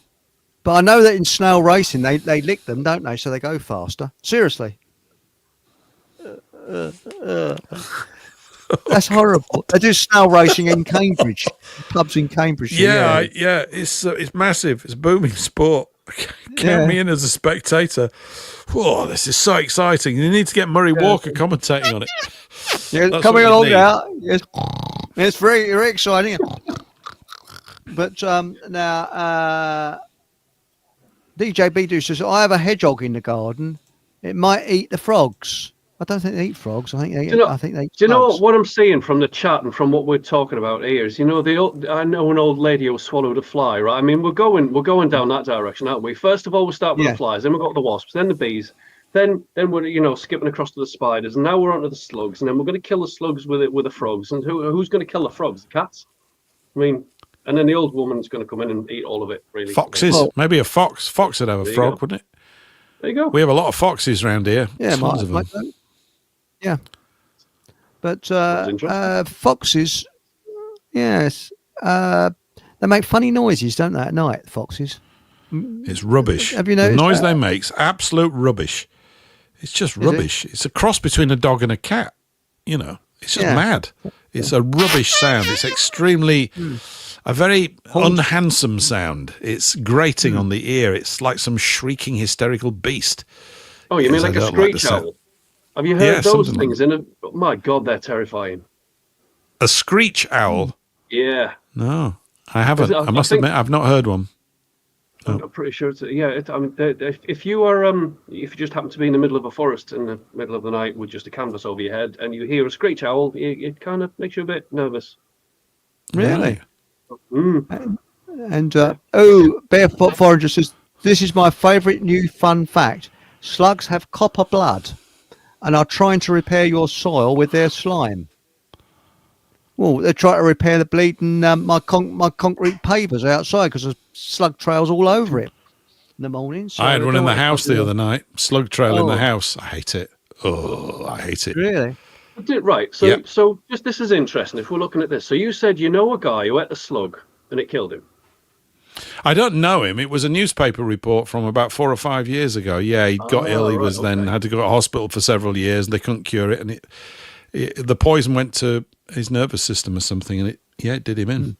It was not Pigeons- good. I mean, it might have been pigeons do just the it might same. have been a poisonous slug or maybe the slug was diseased or something. They carry all sorts of bugs and things that they can cope with. So there's no point getting overly squeamish about it, I think. I mean, that thing you were saying about, or someone wrote about blackberries containing worms and slugs and things. Well, I kind of figure that everything does, right? Yeah. I mean, what are you going to do? I mean, I'm sure we've put all sorts of... The more you know, you just become paranoid. You wouldn't even open your mouth. You can't even live around here. I mean, there's just stuff like... It's like... That sort of knowledge is not helpful. You'll never be calm. I think your body's coping with an awful lot, and you have to bless it and say, well done, you, for smashing all that horrible stuff. And sometimes, unfortunately, it goes slightly wrong. But, I mean, we seem to have bumbled along for a few thousand years, a few, maybe tens of thousands of years with all this kind of stuff. So... it's why I think really sort of not eating crap food, but not being overly squeamish about your food is not necessarily a bad thing, because I think you kind of give your immune system a sort of workout at the gym. You don't want to be too soft and in life. I don't think it's good. I don't think you don't need that. It's not good for you. You don't need to be filthy, but you shouldn't be sort of. Yeah, but your stomach's got acid in it. I think it's very strong acid. So it kills a lot of things. That acid in your stomach. They say that if you breathe through your mouth, not your nose, it's healthier, because any germs, although I don't believe in germ theory, go straight down into the acid of your stomach. So, but Paul says apparently the French shell out when eating snails. Oh. Dear Lord. I think Eric, you and Paul should start a double act. I mean, really, come on. These jokes are in a similar jugular vein, aren't they? They really are. Now, petite gris, small gris are snails the French eat. They are the common ones found. They are the common ones found everywhere. I read the Romans brought them here. We didn't have them until they turned up. Bloody Romans. Well, they brought the Romans and the roads, and then the snails brought the slides, so that it made it more fun going back. Yeah. Well, the Romans brought in garlic, didn't they? They brought garlic to this because they put it. You know that Romania, the nation of Romania, because we were talking about gypsies, weren't we? Just winding all the way back to that, and the Romanies and all that. If it's linked to that, I don't know, but it's called Romania because it was Rome. Yep. Really? Roman. What was the Roman province? Romania. Yeah, it was a big province of Rome, so that's why it's called Romania. Incidentally, with the gypsy thing earlier. So from the research that I've done over the years, so with looking at their lineage, there's three locations that they're linked to. So obviously, Romani from Romania, Iran is another one that old Persia, and then the original location was supposed to be Egypt, where they kind of initially initiated and then kind of in some kind of diaspora they spread out. They seem to be evicted. I genuinely think there's a lot more to that, but it's finding out whether it's true or not that's the difficult part, isn't it? Because there's always been a concerted effort to attack them and to remove them, and so why would they do that? Why would they keep moving them on? Anyway, I don't know. It's interesting. It is why there's still these strong threads with people. Have you guys ever done a DNA test? I mean, I haven't, and I never will, because I don't trust the DNA organizations. I'm not saying that the results are not necessarily true, but I don't trust the idea that they've got them. In fact, I think that they've done it obviously to create designer DNA killing guff, Oh, if we do this, it gets rid of haplogroup B3957 or whatever the hell it is. And they've talked about this, But perhaps through mRNA spiky things, perhaps. Yeah, perhaps, possibly, maybe, possibly, perhaps, exactly. In fact, that. I think but they're looking for specific bloodlines that they want to eliminate. I think I agree. A threat in certain bloodlines, and I think that's the ones that they're going after, and that is pure conspiracy theory from my particular perspective. It might be bullshit, but I don't know. Something tells me it's not. I agree with you. I wouldn't have those DNA things, and also they're inaccurate because they're telling people they're from out of Mongolia or somewhere, and they're not. So, but yes, I mean, I had my ancestry looked into, and I'm a bit German and a bit French. So there we go. Yeah. I So would it's- argue that most of us are Germanic, or at least most Yeah. of the, let's say, natives of Britain. I'd say most of us are Germanic blood. I mean, the Saxons were German, the Vikings were German, the Romans they used to use German mercenaries in their armies. There's a lot of German blood running through, and obviously it goes back, before that to Ireland and Scotland, and well, there you go, and the Druids. But But I think the there's a Romans lot were of German. Belgic. The Belgic The Romans Romans were were. here. The Romans here were Belgic because they were hard. They could stand the weather conditions better than the ones from Rome. And I think the closest to the Roman Empire was Carry On Cleo, with the Carry On films. What, in terms of giving an accurate portrayal of Roman life? Is that what you're... very accurate. I like with Sid James, but it's pouring down with rain. He could put his helmet on his head. It's what a country.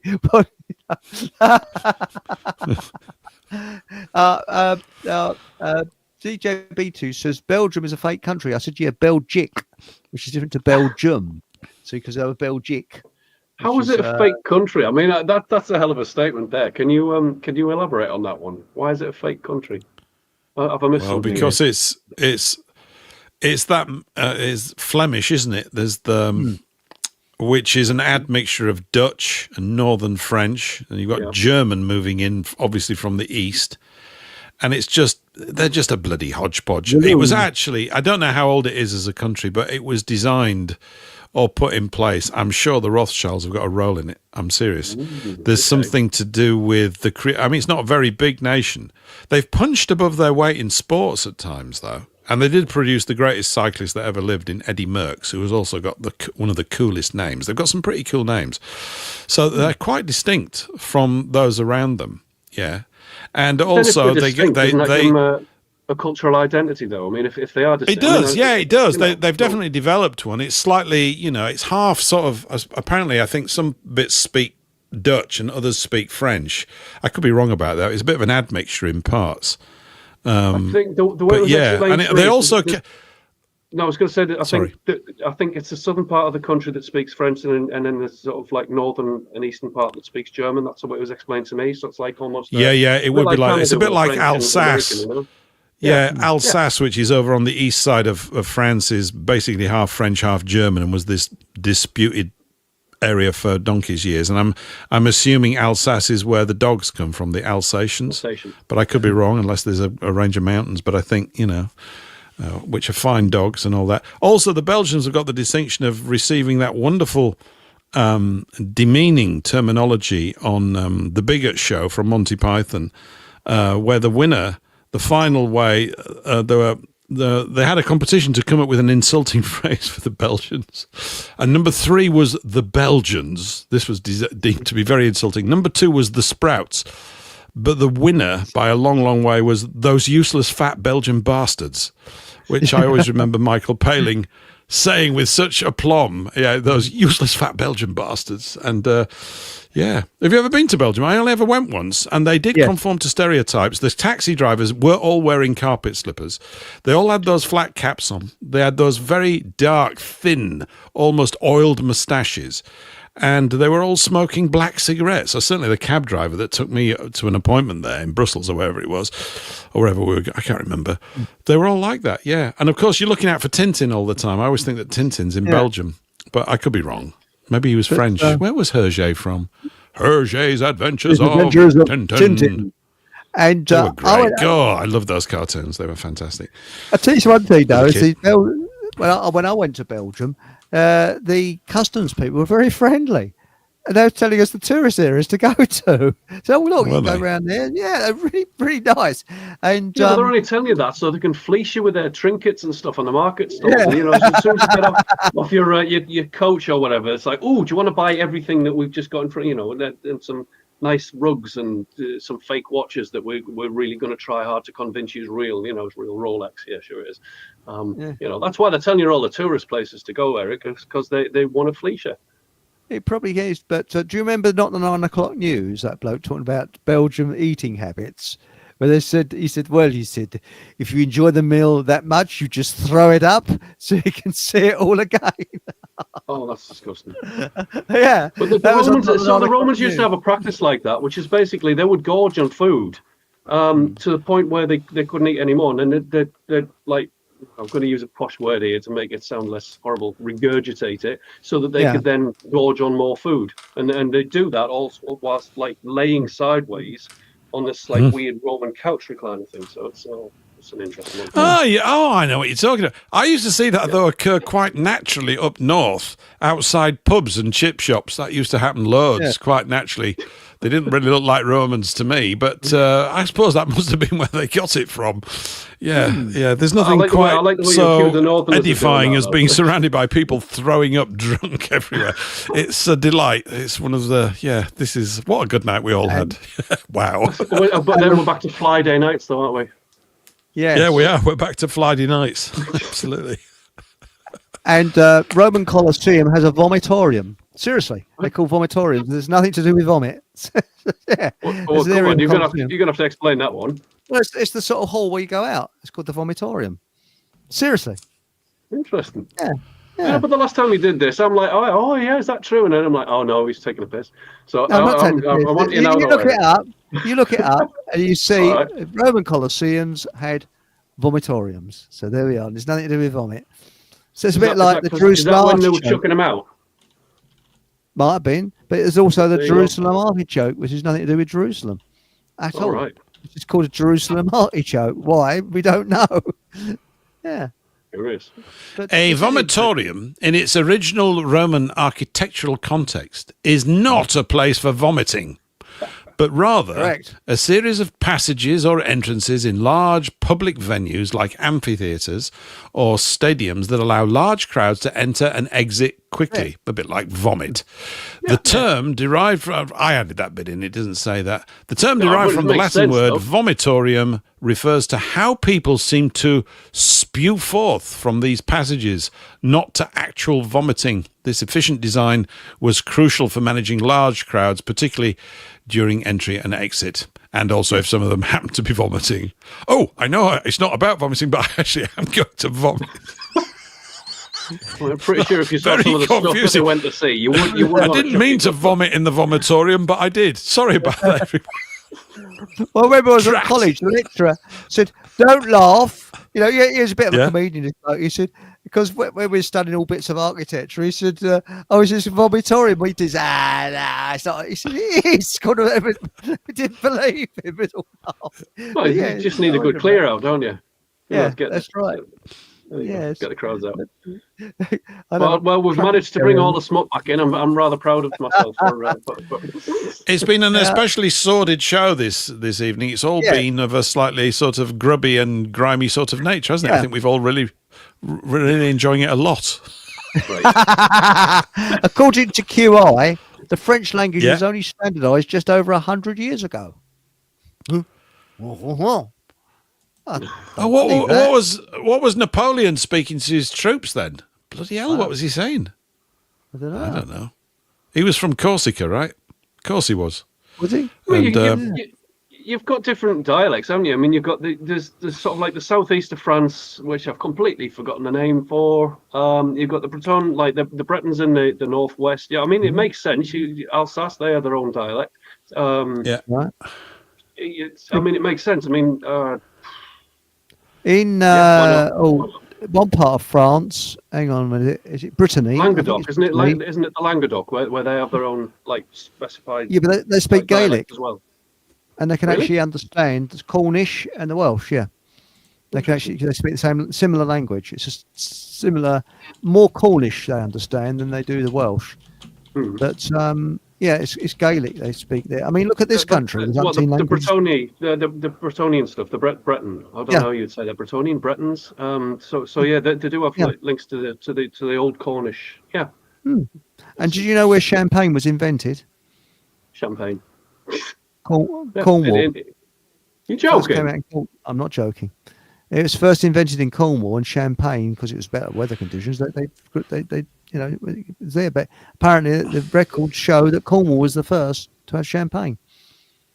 Interesting. So. But they've got a thing now where you can't call it champagne unless it's literally grown in Champagne. It's like that's right. Cheddar cheese. Yeah. That's to come from cheddar, yeah. Speaking of regions of France, Have you ever heard about the war in the Vendée or the Vendée?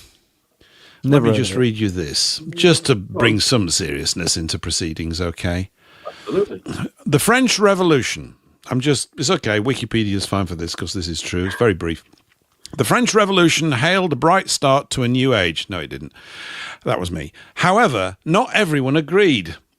In particular, the Vendée region of France despised the actions of the new republic, viewing them as heretics who wanted to destroy Christianity. There's something for your book, possibly, Nathan. Up to 450,000 people were killed during the war in the Vendée. It's not known. Nobody talks about it much. I think there is a really good book on it about the whole of, it's basically sort of internal slaughter inside Are we France. talking about the Albigensian Crusade, where there was tons of Cathars and Gnostics that were just mercilessly wiped out? I mean, is that No, the I same don't thing, think. or is No, that later no, on? it's a different thing. That's a different Right. thing. This is after that because this is the French Revolution in Right. 1790 odd, early 1800s. I think the Cathars are a lot earlier than that, isn't it? But 1400s, it's I think, between the 12 and it's one of 1400s. these huge things. There's so many massive sort of slaughtering events. And because we're only talking 220 years ago. Oh, it's ages ago. No, it isn't. It's yeah, that French Revolution lark. Bloody hell. I've always found that one, of all of them, the most sort of terrifying. There's something really awful about it. I don't know why I think that, but I've always felt that. There's something... I don't like it. It's extremely... And when I started off my show nearly 2 years ago, and I'm still reading it because I've got about 18 books and I go about 2/3. I don't know about you. I go 2/3 the way through. Stick a bookmark in. I'll come back and finish this off. And about 4 years later, I'll finish them off. It happens like this all the time. Yeah. Yeah, I don't mind as well. I'm cool with it. I just go, few. no, it's okay. I've learned a lot for now. That's okay. I don't need to finish it. It's okay. I kind of like it with the bookmarks in because every time I see the bookmark, I'm going, oh, yeah, that is a good book. And I might go and have a nibble tomorrow or something like that. But the book by Nestor Webster on the French Revolution, I'd almost say it's a must read, really. It's just a stunningly fantastic read. And you learn so much about what they were doing. You know, and then when you find out that they chopped 28,000 people's heads off with the guillotine, men, women, and children, and stuff like this, there's something sick about it. It's sort of this, it's really, the English so-called Civil War wasn't much better, to be quite honest. And this sort of patterning effect of things. Anyway, that we're in one right now. It's exactly the same. Form's different. They're using different weapons. But the format of it as well is very, very similar. Or is it quiet yes. weapons for silent wars? Or maybe I've said that the wrong way around, because a lot of people don't think we're under attack because we're under attack by that many different angles of, assault. Yes. You're right.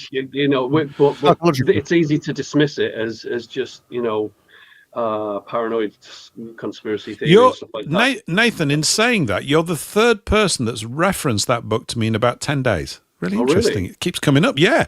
I don't know why. I've not. Okay. Yeah.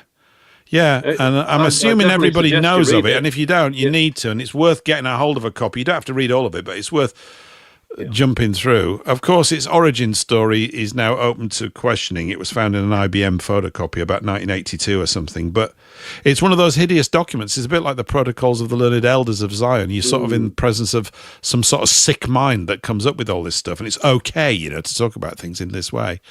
Well, Maybe as it's much kind of... the thing is with the like Learned Elders of Zion, right? So even if that was some kind of fakery or whatever, somebody wrote it, and it's very bloody disturbing. When you read through, it's like, I mean, it's kind of like it's almost like a manual for what we're seeing now. And again, that's not me trying to be anti-Semitic. I'm trying to be careful on YouTube because I don't want to get Anti-Semitic. I'm not anti-Semitic. I don't. You're not antiseptic, are you? You're not No, antiseptic. Exactly, not antiseptic.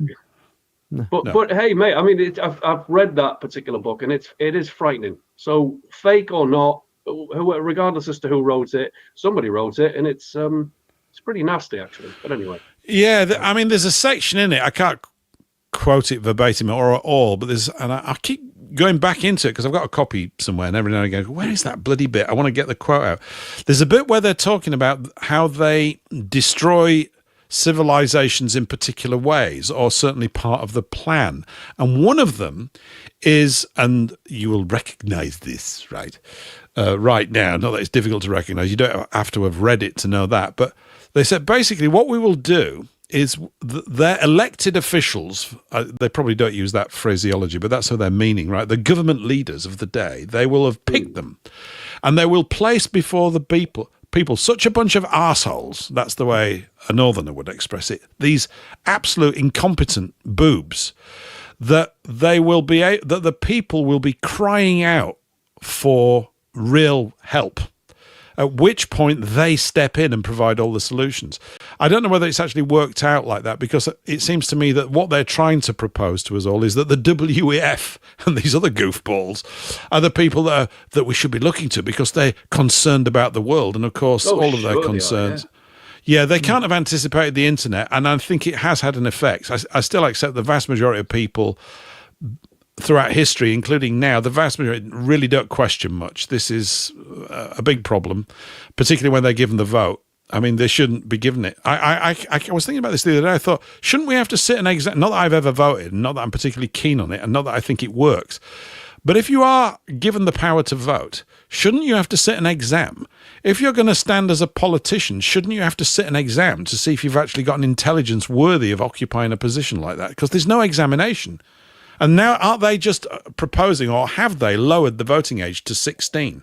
Yeah, I think have they just done that? Another one that they've just brought in with the. Well, there's a script, and it reminded me. There's a scriptural thing that says you will be ruled over by women and children. Hello. Wow. Who's really? Yeah, and that's what's happening. You can just see it if you look at all, particularly these women in politics. I mean, they're just the women communists. In the Labour Party, what are you supposed to do with them? I mean, you can't do anything with them, really. I'm gonna defend women in this one, because I think anybody in politics is a tyrant waiting to happen. I genuinely don't think it's going to make any difference whether it's male or female at all. I think basically we've got a bunch of tyrants, and they should never be allowed to be. Well, I think possibly the situation is so mature now. You're right, but I would suggest that women should not be in that field overall. And the reason I suggest it, I'm quite a strong believer in this, let's call it a belief, is that the natural sort of disposition of women is to be nurturing. Now, we might laugh at that these days when we see all these sort of maniac women running around, but it is. And when you get them into positions of power, and you see this a lot with this leftist approach, they communicate as if every poor waif and stray in the world can be saved, and we can look after everybody tomorrow morning. And you're an evil bastard and a racist if you suggest that we can't. This is very, very dangerous. Because it's unrealistic, it's deluded, and it can't be achieved. It's only through, it seems to me, long-term, careful planning. I sound as though I've come from the Politburo, but I mean it. When you take into account sort of the scale and size of things that are in operation, how easy it is to upset them. And I think about this stuff all the time, and I shouldn't, because I get slightly concerned and worried. But, you see large groups of people moving through city centres, and you go, the whole thing would be so easy to turn into a nut house. There was even that thing. I mean, even recently now with the arrival of smartphones, I'm slightly going a bit off beam, and the emotional hit that children are getting from phones, it's as if the parents can't control the children. They go crazy if they're not near the phone and getting their, I've forgotten the name of it. You know what I mean? It's all this kind of stuff. Yeah. There's something, it's every single area. I think the show's not been about this tonight, but every single area where disruption can be made, it is being made. Oh, yeah, it's when we were talking about Wi-Fi and frequencies. Yeah. And it's the same thing. And the smartphone I genuinely thing. think, mate, these things, these smartphones, I think, you talk about devils and evil and stuff. This is the worst tool that we're all carrying with us. I hate the things, right? I mean, we can't live without them now. You need to do it for your banking and your booking taxis and Christ knows what. I mean, it's very, very difficult to not have a smartphone. But I blame that for the rise in narcissism, the rise in sociopathy, the rise in apathy. Even there's stuff that's out there getting kids hooked on. There's this thing called brain rot that I was introduced to the other day. I mean, that should tell you everything. Brain rot through your smart devices, and they're telling you what they're doing to your kids, and they're getting them hooked. There's a couple of good comments just that's popped up there, and it's all very apt. There's one. Herodotus get fucked. Sorry, I've just probably right. The first party that lowers the porn age to 16 gets the vote. Yeah, but at the same time that they've just done that, they've also required that you have to hand over your credentials, such as your passport, driving license, etc., in order to access these sites. Personally, I don't agree with censorship, and I don't agree with the data they're requiring to access certain sites. But I actually don't think that's a bad thing, because I think that freely available porn on the internet is part of this whole dragging us down into the pit. I really, I think that they should require paywalls and credentials for certain things on the internet. That one being one of them, because that leads to things like OnlyFans, which leads to ridiculous behavior. See Bonnie Blue and the other horrible girl. I just don't have the patience for that. It's turning us into a nation of scumbags, really. Sorry, it's probably going to offend people. Yeah, it's got to be by design. It's all by design. It's by design. We've talked about that thing with screens. I mean, what's his name? Jack Cruz talks about screen technology, that it's blue light in the background, right? Yeah. And it doesn't have to be blue. It doesn't have to be, but blue is intentionally put into all the devices, because it's basically giving you that. I've forgotten the word. I keep forgetting it. I've got it now. Dopamine hit. That hit. Dopamine. That's it. It gives you the dopamine hit. The dopamine hit is addictive. Stimulated as well. Sorry. And what happens is you come down off it, and that's when the kids want the device back. Yeah. You don't even, and we're all like this as well. Oh, I've got to get back in front of the screen. Yeah. And it's screens. It's the visuals. It's not the audio. The audio's cool, right? I just love the audio, but the screens are really, really damaging. And so they've got to get the dopamine hit again. And, that it's worth just recounting. It comes out of the mafia's discovery about blue light when they were building Las Vegas. It's an astonishing story. They found that basically they didn't have to rob people with a gun. They stuck them in front of a slot machine. They changed all the lights in the slot machines to blue.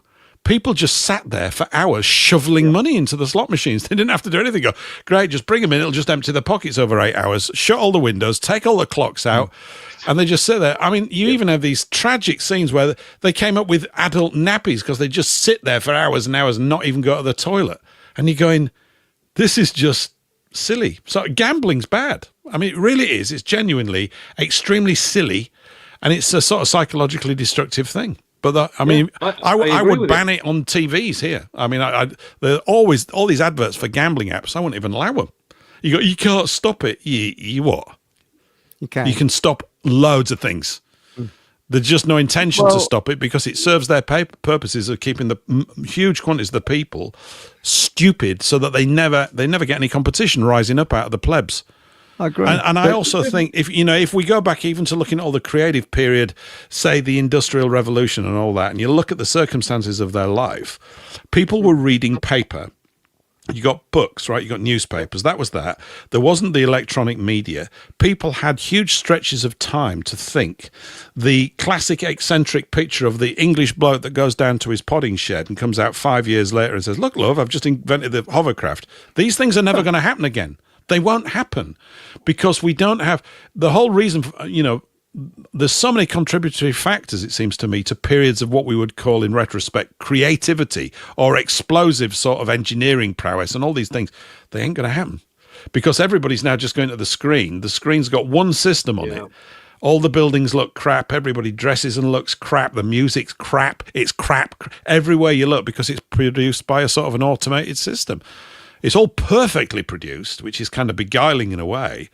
Well, it's all linked together as well, though. Of course. It's part of a massive, overwhelming, I mean, it's a very well thought out agenda, but just linking what you're saying there, Paul, back to the politicians, and also back to, the whole blue light, and then back to the censorship, and back to all of this stuff is linked. And they always pick one of their cronies who's like, I mean, at the minute, the data collection from all these sites that are now illegal to access without ID, it's the same bloody CEO of a ton of companies. It's that's hand selected by government cronies. Sorry, I'm struggling tonight. my brain's farting. Right. But it's all linked. I mean, it is a massive scam. The whole thing's a scam. It's data collection. It's getting people to hand over their data whilst telling them that they're protecting their data and their rights. It's complete inversion.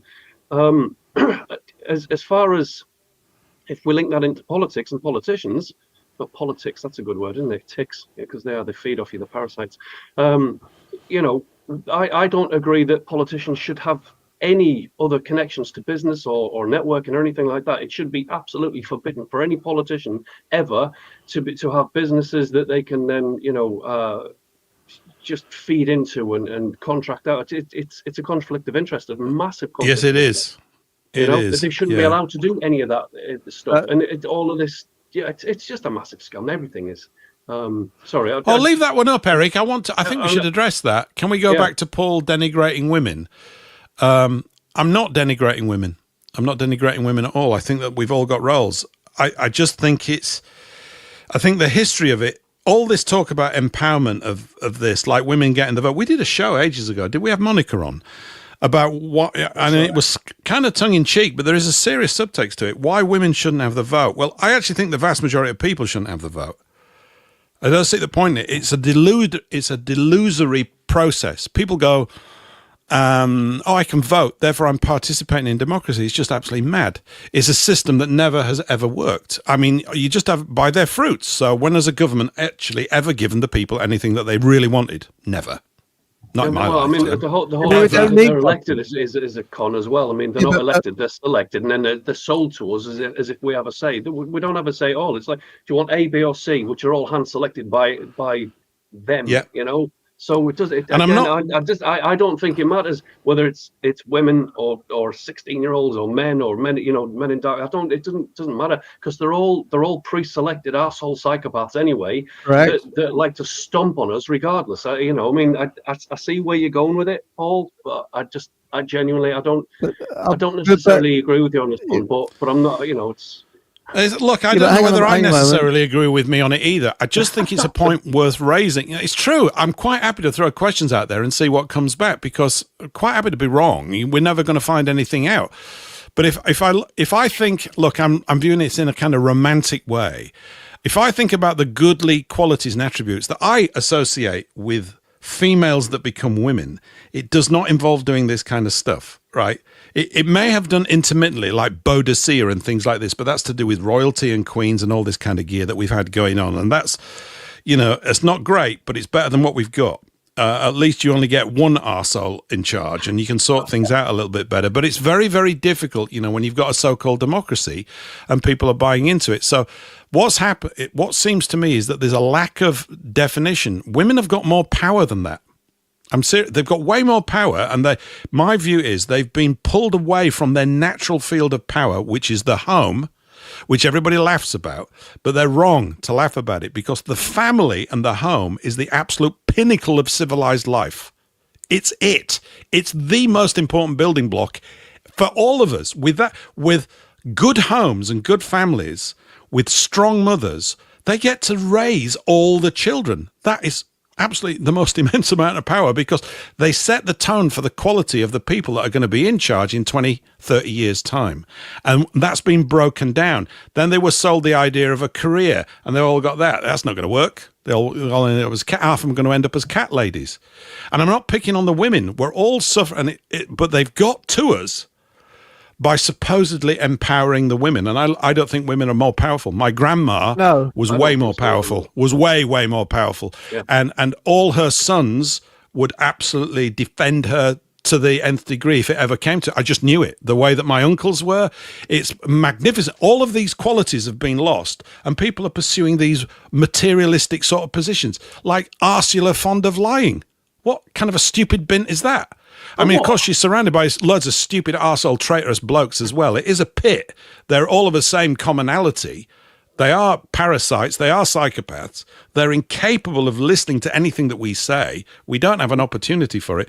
But I just somehow think it's the old values I'm really addressing. I'm just addressing it through this question. I think if you don't make the family the pinnacle and focal point of all government policies, you're going to breed a ruinous, decaying civilization because it's what which works. Is what we're seeing now.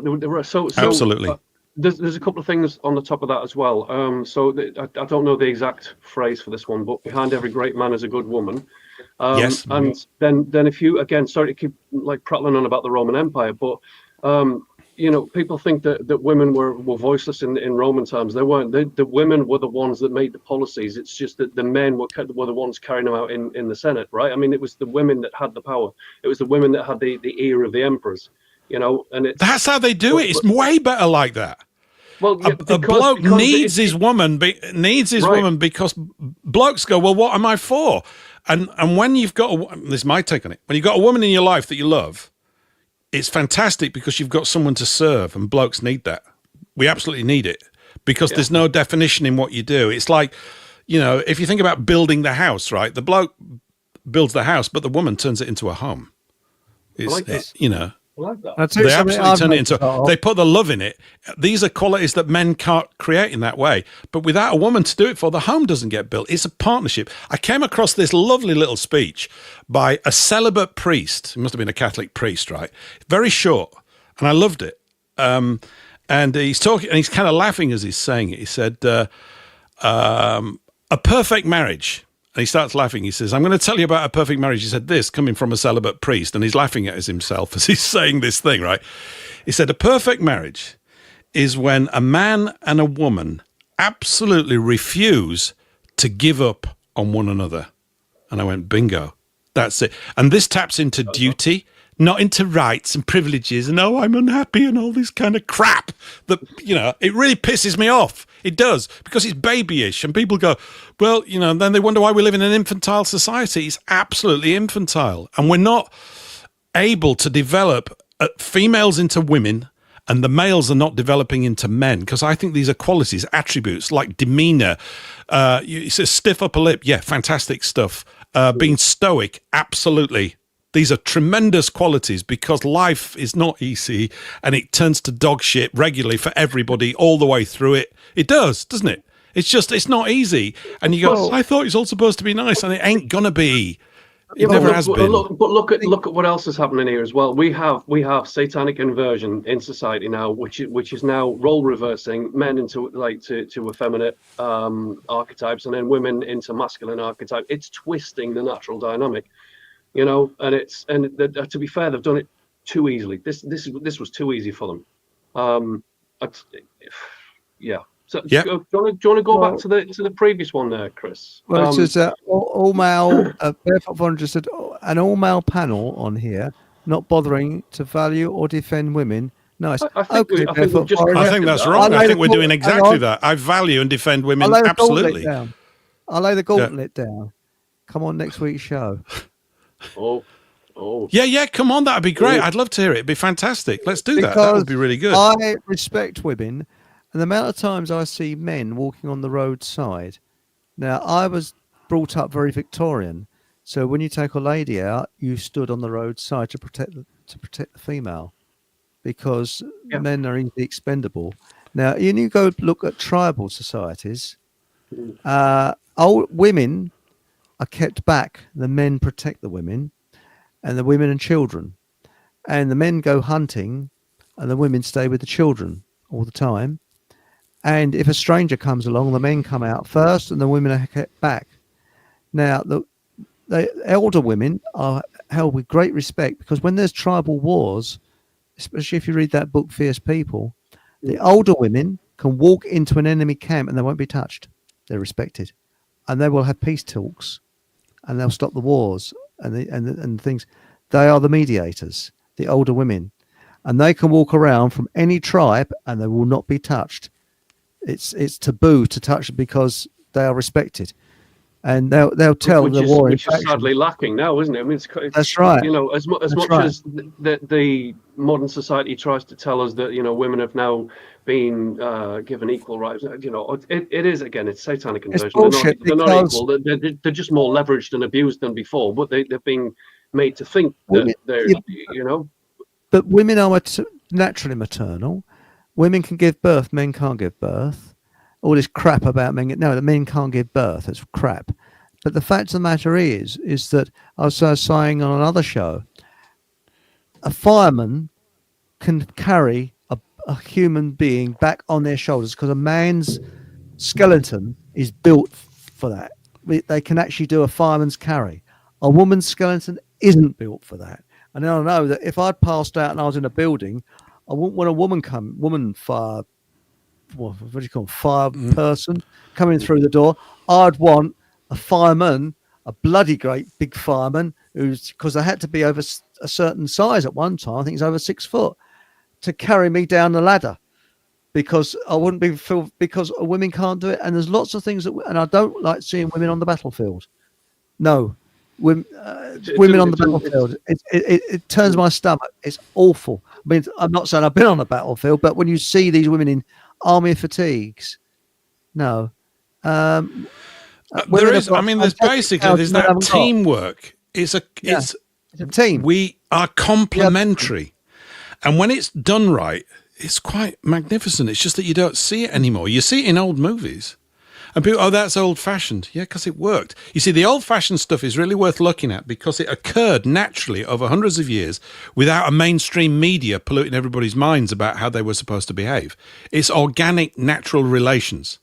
That's the way I tend to view it. We want that. And men will defend women when the relationship is right. But it's very difficult to look at many of the women today, and no doubt they look at many of these sort of bulbous, pipe cleaner armed men in a similar way, and I completely understand it, and think that anything's really worth defending. There's a flabbiness, a weakness. People are weak in so many ways, psychologically, spiritually, physically as well. They appear to be weaker. And it's not me being sort of a middle-aged fart, even though I am. I just look at and see things. This is what you see. And something great has been intentionally removed out of our space.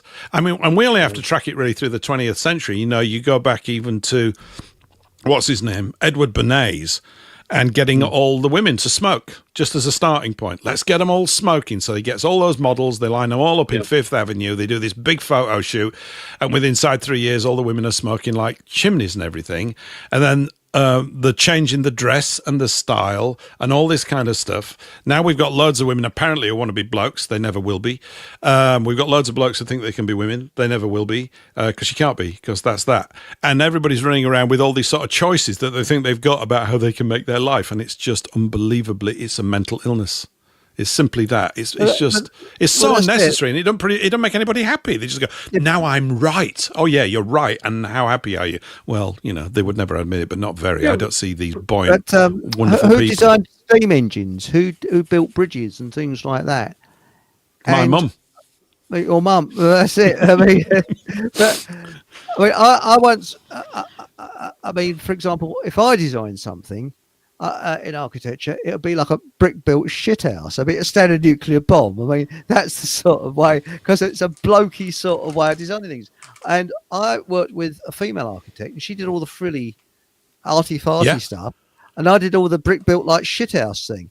I mean, for example, we was designing this building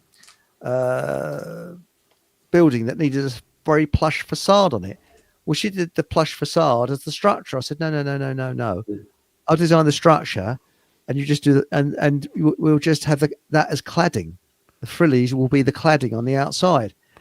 That's right. I'm being very simplistic here because it was a bit more complicated than that, and it worked well because what I designed was like a brick-built shithouse, and what she did was all the arty-farty stuff on the outside.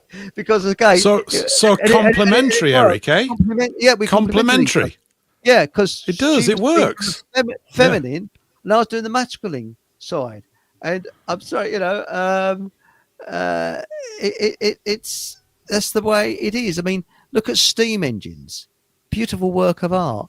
Men design them, but there's a tough woman behind the men that help them, and another thing, they help as a moderator because when I was younger, you know, you sometimes when you're young, you get a bit hot-headed with things. And I had a girlfriend that was a little bit older than me, and she used to say, "Hey, calm down," and she used to sort of calm me down a little bit. Say, "Look, don't look at it like that. Look at it more of a peaceful way of doing things." And you know, a moderator. complement each other. You're quite right. Men and women complement each other because we Yeah, are but different. look at what they've done now with all of this, right? So the whole feminism and the manosphere and all of this, they've managed to turn the most natural dynamic in human society against each other. They've turned men and women against each other by inverting their roles, by inverting their mindsets, and now, guess what? Now people aren't getting together. Now people aren't dating. Now they're not, they're not having families. They're not having big families. They're not.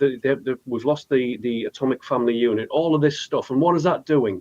It's playing right into their agenda. Yep. I mean, if people have gone off, sex and courtship and stuff like this, what's wrong with people? What's wrong? This men and women, both, right? We've both fallen in this trap, and That's right. it needs It's absolutely true. massive. And going back to Gypsies, readjustment here. but going back to Gypsies, the divorce rate amongst Gypsies is phenomenally low. Seriously, when they get married, they get married because for they're life. close knit and they don't bother like the rest of society. Yes. And they're very, very strict with their children. That their daughters, when they're courting, they court for about a year. They have to have what's that when you got a third person? Chaperone. Chaperone. They have to be chaperoned around the daughters. Bloody strict, and this sex before marriage is none of that. It's all very traditional. Someone was putting some stats out saying that I don't know who does the statistics on this, but the amount of sex that young people are having these days is like a third of what it was 30 years ago. There's no inclination to propagate the race, and it's because so many of the structures that uphold it and bring it about have been absent. Of course, then we're criticised, well, you've got to allow all these migrants in because your birth rates are so low. Oh, well, okay, fair enough. Well, why are they low? Isn't it? Well, why are they low? And you can work it out. And it's not easy. There are policies that you could implement that would turn it around in 5 to 10 years. Quite easily. But they're not allowed. They're never brought up in the media because that's not the agenda, is it? The agenda is to wipe us out. So it's whatever's effective on depleting people like us who are running on the fumes of the remnant of Christendom. I don't mean that in terms of the religion. I just mean in terms of the whole cultural panoply for the last 2,000 years. Whatever you may think about it, our cultural values are actually shot through with many good aspects of that and lots of stupid ones as well, I know. But it's always a thing up for debate. But the basic foundational planks have been chewed out. And you only have to look at the Communist Manifesto to see that the destruction of the family is right in there. Yeah. And they're not talking about any old families all over the world. They're talking about Christian ones. Whatever you might think a Christian is, but I'm talking about as a cultural block of people, racial people, Northwestern Europe and where we all went. That's generally just. There's definitely an attack again. I'm not going to dismiss that. But equally, sorry, just what's on the screen. Sorry to interrupt, Paul. The comment that's on the screen now. I mean, that's exactly it, right? Men and women of all ages nowadays cannot see how they've been manipulated, right? If spot on. Perfect. Yeah, spot on. I've got. I don't know how to add to that. Well, I do know how to add to that, but that'll be a whole different show. But I mean, effectively, that's exactly what's happening. And now we've been convinced to now consider the other sex is the enemy, the other sex is wrong, that the other sex is blah, et cetera, et cetera. And so they've turned us against each other, whilst not realizing that both movements are both. I'm going to call them psyops at this point because they are psyops. In fact, I've referred to it to the whole feminism red pill manosphere thing as a psyop in my book, which it is, because we've both fallen into that dynamic, and all we're doing now is fueling each other against it. And Well, something my mother used to say is that during World War II, ladies could walk around. You think you've got American troops over here, British troops, soldiers everywhere, perfectly safe, because if one of those soldiers put a finger on that woman, there'd be about 20 of them on that soldier protecting. And she said, people were decent, they were respectful. Men, if you sat down, a man would hold a chair for you, they'd open a door for you. They were very, very, and this is why a lot of the women fell for the Americans, because they were ultra polite, very polite. They fell for their uniforms, so they're better uniforms than the British. But no, seriously, I think that kind of I like what do they call it now? What did they have it in the Middle Ages? There's a word for it: chivalry. Yeah, Chivalry. yeah. And what gets me is all women's rights, women's rights, women's rights. Until it comes to paying for a meal. Oh no, I'm a lady. You got to pay for my dinner. But hang on, it's women's rights. Surely you pay half. You know. It's taken a lot of the fun out of it, hasn't it? Don't you think it's taken a lot of the fun out of it? It's taken a lot of opportunities for jokes. You could look at those things and say, well, they're old-fashioned, they don't quite work. And no doubt at times they didn't, right? But overall, they were superior to this sort of situation that we now find ourselves in, or the situation that they have led us slowly. You see, there's never any rush with this stuff. That's why they're always calm. They're able now, courtesy of the mainstream media, electronically, to implant kind of behavior patterns in an entire generation over 10 or 15 years. And then this generation is going to move into the middle management of the country as a whole. It's a concerning thought. Maybe I shouldn't be concerned. Don't worry, nature will find a way. But this is really a very unique or a very different position that we've ever been in because of the saturation of the mind 24/7 with all these screens and outlets and everything. It's enormously powerful and warping. Yeah. Sorry, just excuse me for 2 minutes. I've drank too much. I got to go to the toilet. So there you go. I just thought I'd announce that before I get put your hand up, you know. As long as you don't leave the door open. Right, I shall be back. As long as you don't take your microphone off and don't do what they did in Naked Gun, where he goes to the toilet with his microphone on. It's all sort of, hello. Yeah, it'll be a bit difficult because I'd have to pick the whole thing up and take it with me, which is going to be very, that would tend to. Have a lovely time, Nathan. 2 minutes. Have a lovely time. What I was going to say is that I was thinking next week, if a lady would like to come on and we could have two ladies, it doesn't matter, and speak, that would be great. Because, yes, it has been three men, but why not? So, if you'd like to come on, you needn't show your face. You can, not have your camera on. And how do you feel about that, Paul? You up for that as well?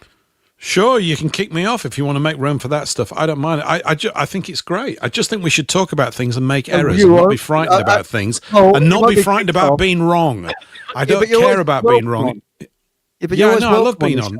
I'm just saying, there's a limit around mics. It all depends what you want to do. I'm cool with it. Whatever you want to do, Eric. It's your show. It's great. And I think it's a massive topic. I mean, I've not touched upon it on my show for ages. We had Monica on when we talked about this. The idea is to make it contentious, to draw people in, and then to find out that really, we're talking. The idea that we're complementary is not an idea; it's true. But both of us have been pushed away from this. There are so many. I mean, what's happened? It was a funny sort of thing. Didn't the English women's football team, which to me is just a completely silly idea, the idea of women playing football. Oh, you sexist! I couldn't care less. It's ridiculous. I hate it. But they've won something, so everybody's celebrating all this kind of stuff. And then the blokes are getting criticised because they've never won anything. I couldn't care less about that either. But I think the woman captain, or one of them, said, "I'm proud of being English." And you go, well, that's good. And it is good. That's good. You're not allowed to say that. But she was allowed to say, or at least it got published. I'm sure other people say, but it didn't get published. Not British. So there's some good. That's good. There's some good. But we've talked about it before. I don't really care. I don't like women playing football or rugby. It's just silly to me, and that's it. And I'm always going to feel that way because it's just. I don't know why would you do something like that as a woman? I don't get it. You see, when there are sports that women can do that they're genuinely good at that really work. That really work, like figure skating, like downhill skiing. These things you couldn't even tell. Even tennis is fantastic. I don't always watch a lot of women's tennis, but I love tennis anyway. And it just works. I've played with loads of women tennis players. It just works. You go, this works. Women's football don't work. It's not designed for women. It's designed for blokes that have come out of pit. They're going to kick 10 bells out of one another. And I don't know why. It's like the whole revving up of football. I mean, isn't this ludicrous thing starting again next week or something stupid? This non-stop onslaught of blokes kicking balls around pitches. It's just exhausting. I don't know if I'd mentioned, we've got a local team here, right? I think the stadium will hold about 3,000 or 4,000. And apparently they fill it out. It's about 15 quid for a ticket. And I was talking to some, I haven't been to real live football matches for ages. So it's a local team. I don't know they're in a conference division or something like that. And I'm thinking, you know what? some cold, wet day in January and November, I would be on for a bit of that. I don't mind. It's quite fun, you know. But they did really well last year. Look, I've switched it to football. We can get off football. I'll just tell you this one. They were doing really well. Last day of the season, if they won their match, they would go up to the next division. All their fans wanted them to lose. It's just amazing. Why? Because if they went up to the next division, they couldn't drink beer at their match. They wanted to drink beer more than see their team going up. And I'm going, that's the sort of club for me. And I don't even drink beer. But the idea that it's a day out for the lads doing their thing locally, I just got, that's so British. I just love it. I just think it's fantastic. We're not bothered about all that. It's just, we like these guys. And they get to shout at the referee at this one. And there's no video replays. They don't want any of that crap either. And I'm just saying, traditionally football used to be a blokey thing. Now women are playing football. I mean, it's not a big deal. I don't sit around awake at night worrying about it, but it's just, I look at it and go, nah, doesn't work that. It's just, I don't care what they win. I just wish they were doing something else, frankly. Right. Well, I'm just thinking about next week's show. Now, next Sunday, see, because now what I'm doing, I'm sort of like Sunday show. This is a spillover from Sunday's show, so we moderate it a bit on Monday, so it can be sort of Sunday and Monday. That's so I kind of link them together. And next Sunday is the 3rd, and Monica was booked for that, but she's moved to another date, so that's off. So 3rd and the 4th are free. So we could do the Monica's probably on with me this Thursday. It's the last Thursday of the month, just to let you know, Eric. So she'll be coming Monica's on then. Oh, that's great. I've not even had a chat with her about what we do. We can cover this. It's fine. We covered it a few months ago. It's always a great topic to talk about because it's right at the basis of whether we've got a future, you know. It's pretty important. I agree. Can I just chip in here? Sorry to interrupt, guys. Right. So I don't get women playing male sports either. It's amusing to me, if anything. Right. Okay. I don't really give a shit who's kicking the ball around. What I give a shit about is the fact that people en masse are more affected and engaged with sports than they are for their own freedoms. That's what pisses me off, right? You can fill a crowd you can fill a stadium with a crowd in no time at all, just to see people kicking a ball around or batting the ball. It doesn't matter. It's all distraction. It's all smoke and mirrors. It's all bread and circuses for the masses. Because whilst they're all engaged for these football games and tennis games, it doesn't matter. Again, what's happening in the background? The psychopaths are getting away with murder, and they just keep restricting and restricting, and that's the problem I've got. Enjoy your sports by all means, but not at the cost of your own freedoms, because that's where I've got a massive problem with sport. Hang on, it's bread and circuses, isn't it? Because you're actually, it's a misdirection. The people, whilst people are looking at the sport, things like that, they're not looking at the bastards. I mean, the arrival of these what have now become colossal sort of large-scale team sports and individual sports is the history of it's quite interesting. Not that I know a great deal about it, but there was a period where there wasn't a football league, even though it was played. I mean, what has been the sport in England for years was cricket. It goes back, hundreds of years, really, in some sort of variation or whatever. A way to pastorally spend a nice Sunday afternoon after being down at church or whatever. I don't know. But someone, you think, they got together and they went, okay, we're going to go to, this is now the next stage of keeping the masses occupied. And it's worked. It's been very effective. I just suspect everything now. You just look at, so as a kid, football, it was great. I loved it as a kid. Because I used to watch it with my dad, and it was great. And it had a cultural connection to my town, which was Leeds, which everybody hated. And I didn't know it at the time, but it turns out everybody hated us. So that's fine. Nobody seemed to care either. And it was just a lot of fun. It was great. But there wasn't wall-to-wall 24/7 football channels. What's that all about? It's just boring. It's just mad. And so it's been overblown and turned into these addictions. And people cry all the time about their football teams. Are you kidding me? Half the guys that are playing on your team don't even come from your street. When it came from your street, and you might know them, it meant something. We used to, when I was a wee lad, we lived in a place much nearer the centre of Leeds called Raincliffe Street, still there to this day. Our next door neighbour was Paul Reaney, who was the right back or something for Leeds United. Later on, when we moved, down the road, there was Billy Bremner and Jack Charlton. My mate, who I went to school with, used to live next door to Jack Charlton. He used to say what a rude shit he was. He was always shouting at the kids and wouldn't give them their ball back. Now, I love the fact that I know that, even though it's stupid and trite and meaningless on one level, is a little connective glue between the people that lived there and the people that used to rock up on the pitch. That's gone. It's just a big money-spinning, overbloated, great thing, right? The FA Cup final, which used to be, I thought, a wonderful sort of little cultural event, was great, fantastic. 100,000 people stood up shouting at the top of their lungs over some blokes kicking a ball around. On one level, it's really daft. It's just really, really daft. On another level, it gave blokes, working blokes who are down pits and in steel factories and everything, it gave them an outlet for the week, and it works. There's nothing, I don't see anything wrong with that. Right. But like everything else, it's been amplified, tuned up overwhelmingly, and all these sports channels with the most ridiculous stuff.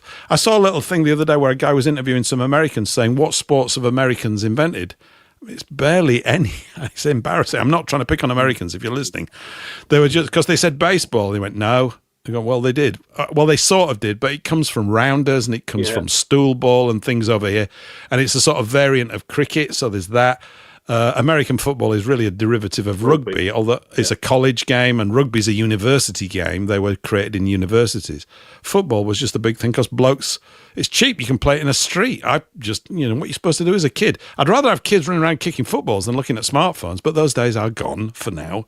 Whether they'll ever come back or not, I don't know. But the street life was more vibrant. You learn more things. You get bored faster when you didn't have all that stuff. Well, boredom's good. I'm bored. Good. Be bored because you're going to come up with something in a minute and you'll come up with it. Then that triggers them into actually, going to find and be creative, and then even if they haven't got much to use, they'll figure something to do with that, and then it becomes even more creative, and then it'll catch on. There is that. Just another thing that I've got a problem with all these sports is the amount of money involved in it. You're on about there. At least when the football teams used to be local, you could support your own townspeople, right?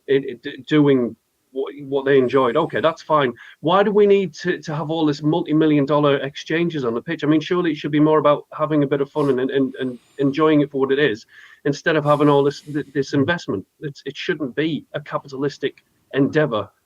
It loses money. It's Yeah, that's why I was just thinking of going along to this local team to plug in to just local shouting. Shouting's good. It's great. You need a place to go and shout. You're allowed to shout at a football match, right? And they were telling me, they said, because they don't have any video replays, the referee gets it in the neck. It's very funny. Terrace humour is off the charts. Some of it. It's absolutely bloody hilarious stuff. But it's actually the most sarcastic, cynical, wonderfully surreal comments. It's fantastic. It's a great space for just people to, just do so. There's nothing wrong with that, but... Yeah, I know. It's like it's great being a grumpy old man. You end up being grumpy about everything, but everywhere you look, it's crap. It's true, I've never had any interest in sport, though. But I'm a very rare man. I've never had any interest in sport. Seriously, my dad wasn't interested in sports. So I actually grew up in a non-sporty family. I was crap at sports at school. Didn't really interest me, but put some tools in my hands and some wood, and I'll make something. I've always been a person that likes to make things and things like that, or repair things. We're all sort of different like that. But I think that war is probably a substitute. Football is a substitute for war in many ways, because it's like a mini battle, and it's like war between two people. But I mean, these are long-time tribal instincts that we've got. They've been with us for a long time. And they go, oh, you can shake that off in a generation. Really? I don't know about that. I'm not saying it's a good or a bad thing. I don't know. We respond to our environment at the time. If you're going to get eaten by a tiger, you better learn some good tiger defense systems, and you better need to work in the team. Otherwise, you're not coming home tonight. You'll be dead. You're going to be tiger food. And so we've been forged, obviously, by our environment. We are now. And if you put people in a great place, they behave well. And if you put them in a shit place, they behave like shit. And that goes for all of us. There's an experiment they used to do you take a lot of people, you stick them in a room, and you don't give them a context. And within inside about 20 minutes, everybody's behaving like a monkey, basically. They've just behaved crap. You go into a room and you say, right, we're doing this. I want you to think about this for 30 minutes. Everybody just gets down to it. And suddenly there's a focal point, and you can get constructive stuff. We've also got a great challenge, I think, permanently about me against how do I work for the team. I think team sports are interesting. They just are. They're interesting psychologically and dynamically. There's all sorts of things. Football has become dead because it's all sort of, they all play the same. It used to be so much fun back in the 60s. I just think this. I mean, it sounds pathetic even as I'm saying it. But when you watch sort of like those World Cups, which I did as a kid when I was 10 and 14 and things like that, the Italians played in a particular way. 11 men behind the ball and they just hack you down, right? And then they'd hit you on the break and win 1-0. So that was the Italian way. The Germans are just like a machine all over the pitch. The British were like a machine that had gone mad because they were just going everywhere and dynamic and odd things would happen. Then they'd always lose at the end. The Brazilians were just amazing.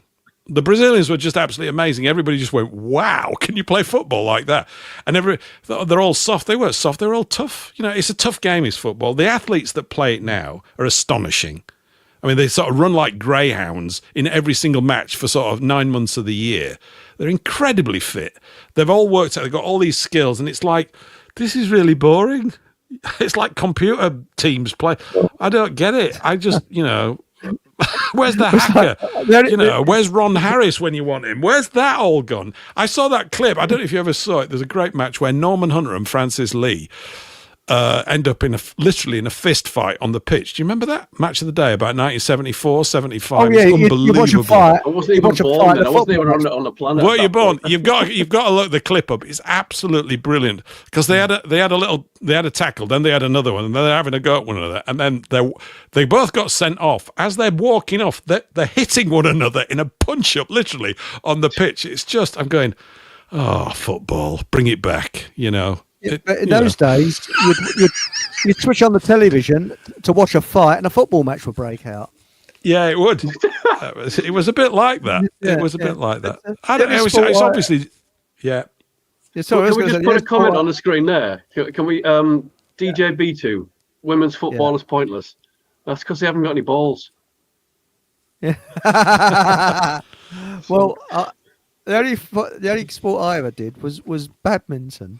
And I was crap at that. And I got absolutely hammered by a woman. I was bloody shuttlecocks coming in. Oh, yeah. It's bad. When I used to go play tennis and these competent young girls had turned up that had been in coaching for 5 years and they're just knocking the ball past you. I went, oh, bollocks to this. I've got to go. It's no good. I accept all that. It's funny. It's kind of funny as well. It's funny. It is amusing. So, but it's... I got to, shall we say, poor average, I think is what my level was. Poor average. I'll pick a poor average, yeah. So, but it is, I think, you know, Nathan, going back to what you were saying about 10 minutes ago, it's a very menacing distraction now, I think. It's not healthy at all. There is so much time required to actually think. People can't think well. They literally can't think because they need a phone or something. Yeah. What's going to happen with the AI thing? It's going to be, you know, it is concerning. There's no two ways about it. It really is. I saw The Ultimate the other day. I was driving along in my car and coming along the road the opposite way was a kid on a push bike on his smartphone going, with his hands off the handlebar, just sort of looking up, you know, tapping something on his smartphone. Just, I mean, what? And it was a main road. Do you know what really, this one really gets to me as well, where you see like mothers pushing prams, even when they're going over roads and they're just looking at their phones. It's like you have a baby in front of you. Oh, yeah. And you are obsessing over your phone. Get a grip, lady, you know? It doesn't even have to be, that's not an attack on women either, because I've seen men do exactly the same. It's like, get off your phones and pay attention to real life, otherwise you're going to lose real life, and you're all going to be in the matrix before you know. So should we do a little social experiment, Nathan and Eric? Next time you see that going on, right? Walk up and give them a mouthful. Hello, love. Can I have what would the optics be like? That'll look good. Get someone to film it as you get whacked and get an absolute mouthful. It'd be incredible. I know. Oh, look at this guy telling me what I can and can't do with my phone. Yeah, and I'll be on one of these, you know, haters videos. I don't know, something like that. But anyway, YouTube is full of I went up to this copper, and that's what it is. I went up to this copper, and he said, and I showed him, and Oh my God, it's just full of aggro. That's all it is. Anyway, we're an hour over our time. We've been 3 hours on the show. It's 3 3 minutes hours, past 3 minutes. 11. Who the bloody hell did that? Yeah. That's you, Eric, just talking so much. Well, thanks for coming up. Shall we for Oh, next it's gone Monday? Matrixed again. The Matrix has you, Eric. It's got you again. No, he's all right. He's nearly all right. Is it? Yeah. But no, actually, next Monday, or we could have a Sunday and a tide over on Monday. See how it goes. What about If, that? if I'm available, I'll happily jump on. If It's up to I'm you. not It's coming up. the Fockham Hall show. So Why not? Why not? So let's see if any Whatever, ladies up Eric. to it. So I'll throw the gauntlet down to any lady that's listening in and wants to come on. You can. it's not a email me. gauntlet. It's a warm invitation to participate in a Warm lively and invitation, that's healthy right. discussion about can we come across things that would help all of us to improve all Yes. this stuff. I mean, and it is, you know, you get defeated in the head, don't you? Another great menace is convenience and habit. It's just incredibly powerful. It's so difficult to break. It's so difficult to break. It's almost impossible. Why should I have to do that Convenience when it's and- easier to do this? Yeah, good point. Yeah. I don't know how you deal with it.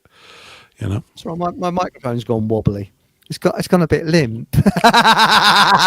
Oh no! Anyway. Oh, do I have to bring the pencil jokes back into this? So that, you know, Yes, put yes. a rubber on the end of your pencil thing. Yeah, I was on fire that night. Yes. I didn't have pen. Oh, I forgot. I'm shutting up. No, I'm shutting up. Well, it's a fantastic show tonight. Thanks everyone for coming on, and please join. What is it? Paul English on Paul English Live on Rumble next Thursday with, I believe, Monica Schaefer. Monica should probably rock up for hour 2. Yeah, I think so. Yep. Monica. And then on Sunday, I don't know what's going to happen on Sunday, but there's going to be a show, hopefully, on Rumble. So 8 o'clock. And of course, same time next week on YouTube on here, if bloody StreamYard works. So there we go. So Well, it see, just I mean, leaves- to be fair, I mean, Paul did take that over really professionally. You know, and he could have. I thought I'd come and you know assist. So, you know. Well, we're having a bit of technical trouble here at the Fockham Hall Broadcasting Studio, right. and the picture will be back with you momentarily. In the meantime, here's some nice music for your cocoa. Yeah, that's what we need. And then we You sound need some like Roger interlude. We Moore need some there when elevator you did music. that. We need some You've got a elevator James music. Bond thing going on Yeah. there. yeah, That's right. it's really nice. That's right. Anyway, Well, I of course, I'm always wearing a Walther PPK for these shows. One must always be armed. You never know Yeah. when trouble might strike, right? So, correct. Yeah. Yes, that's right. Well, thanks everyone in chat. Thanks, Paul and Nathan or something Gremlin. It's been a fantastic show. Well, we can't. Really enjoyed We it. keep letting it slip, don't we? And thanks for, and I can't do an outro now because little bastards at because StreamYard has stopped that. So it's just a case of please put the old thumbs up, please subscribe. There's a buy me the coffee if you know if feeling a little bit generous. Not a decaf. And Don't go for not a decaf coffee, no. And whatever happens, have a bloody good laugh. And I don't know if you want to say anything to the audience before we go, Paul, Steve. thanks Oh, everyone in Nathan. chat. It's been great. We've moved. We've covered a lot, haven't we? Insects, bugs, pies, Yeah. men, Yes. women, Dementia. football, all sorts of twaddle. It's been great. I love it. Fart I jokes. don't know where it's going to go. It's great. Yeah, and some smutty Fart jokes, jokes. Eric. Apparently, a few of Smutty those jokes, cropped in. yes. Yeah. Yes, smutty yes. jokes. No, Yeah. no talking about Donald Trump's trousers. And Nope. Nathan, you got anything to say before we go? Or Yeah, I mean, it's a shame that I mean, if we don't cut off now, I mean, my brain's already fried. But some of I mean, again, the chat, some of the stuff that goes on in there, it'll be fantastic to dig into it a lot more because, I mean, they do raise some fantastic points. But no, it's been fun. Thanks for sending me the invite link, and it's been fun. sorry, I could not read out all the chats. So I do apologise for that. You know, in the chat room, you know, please don't take it personally. It's just impossible to read them all out. Anyway, whatever happens, thank you everyone. Good night, and have a bloody good laugh.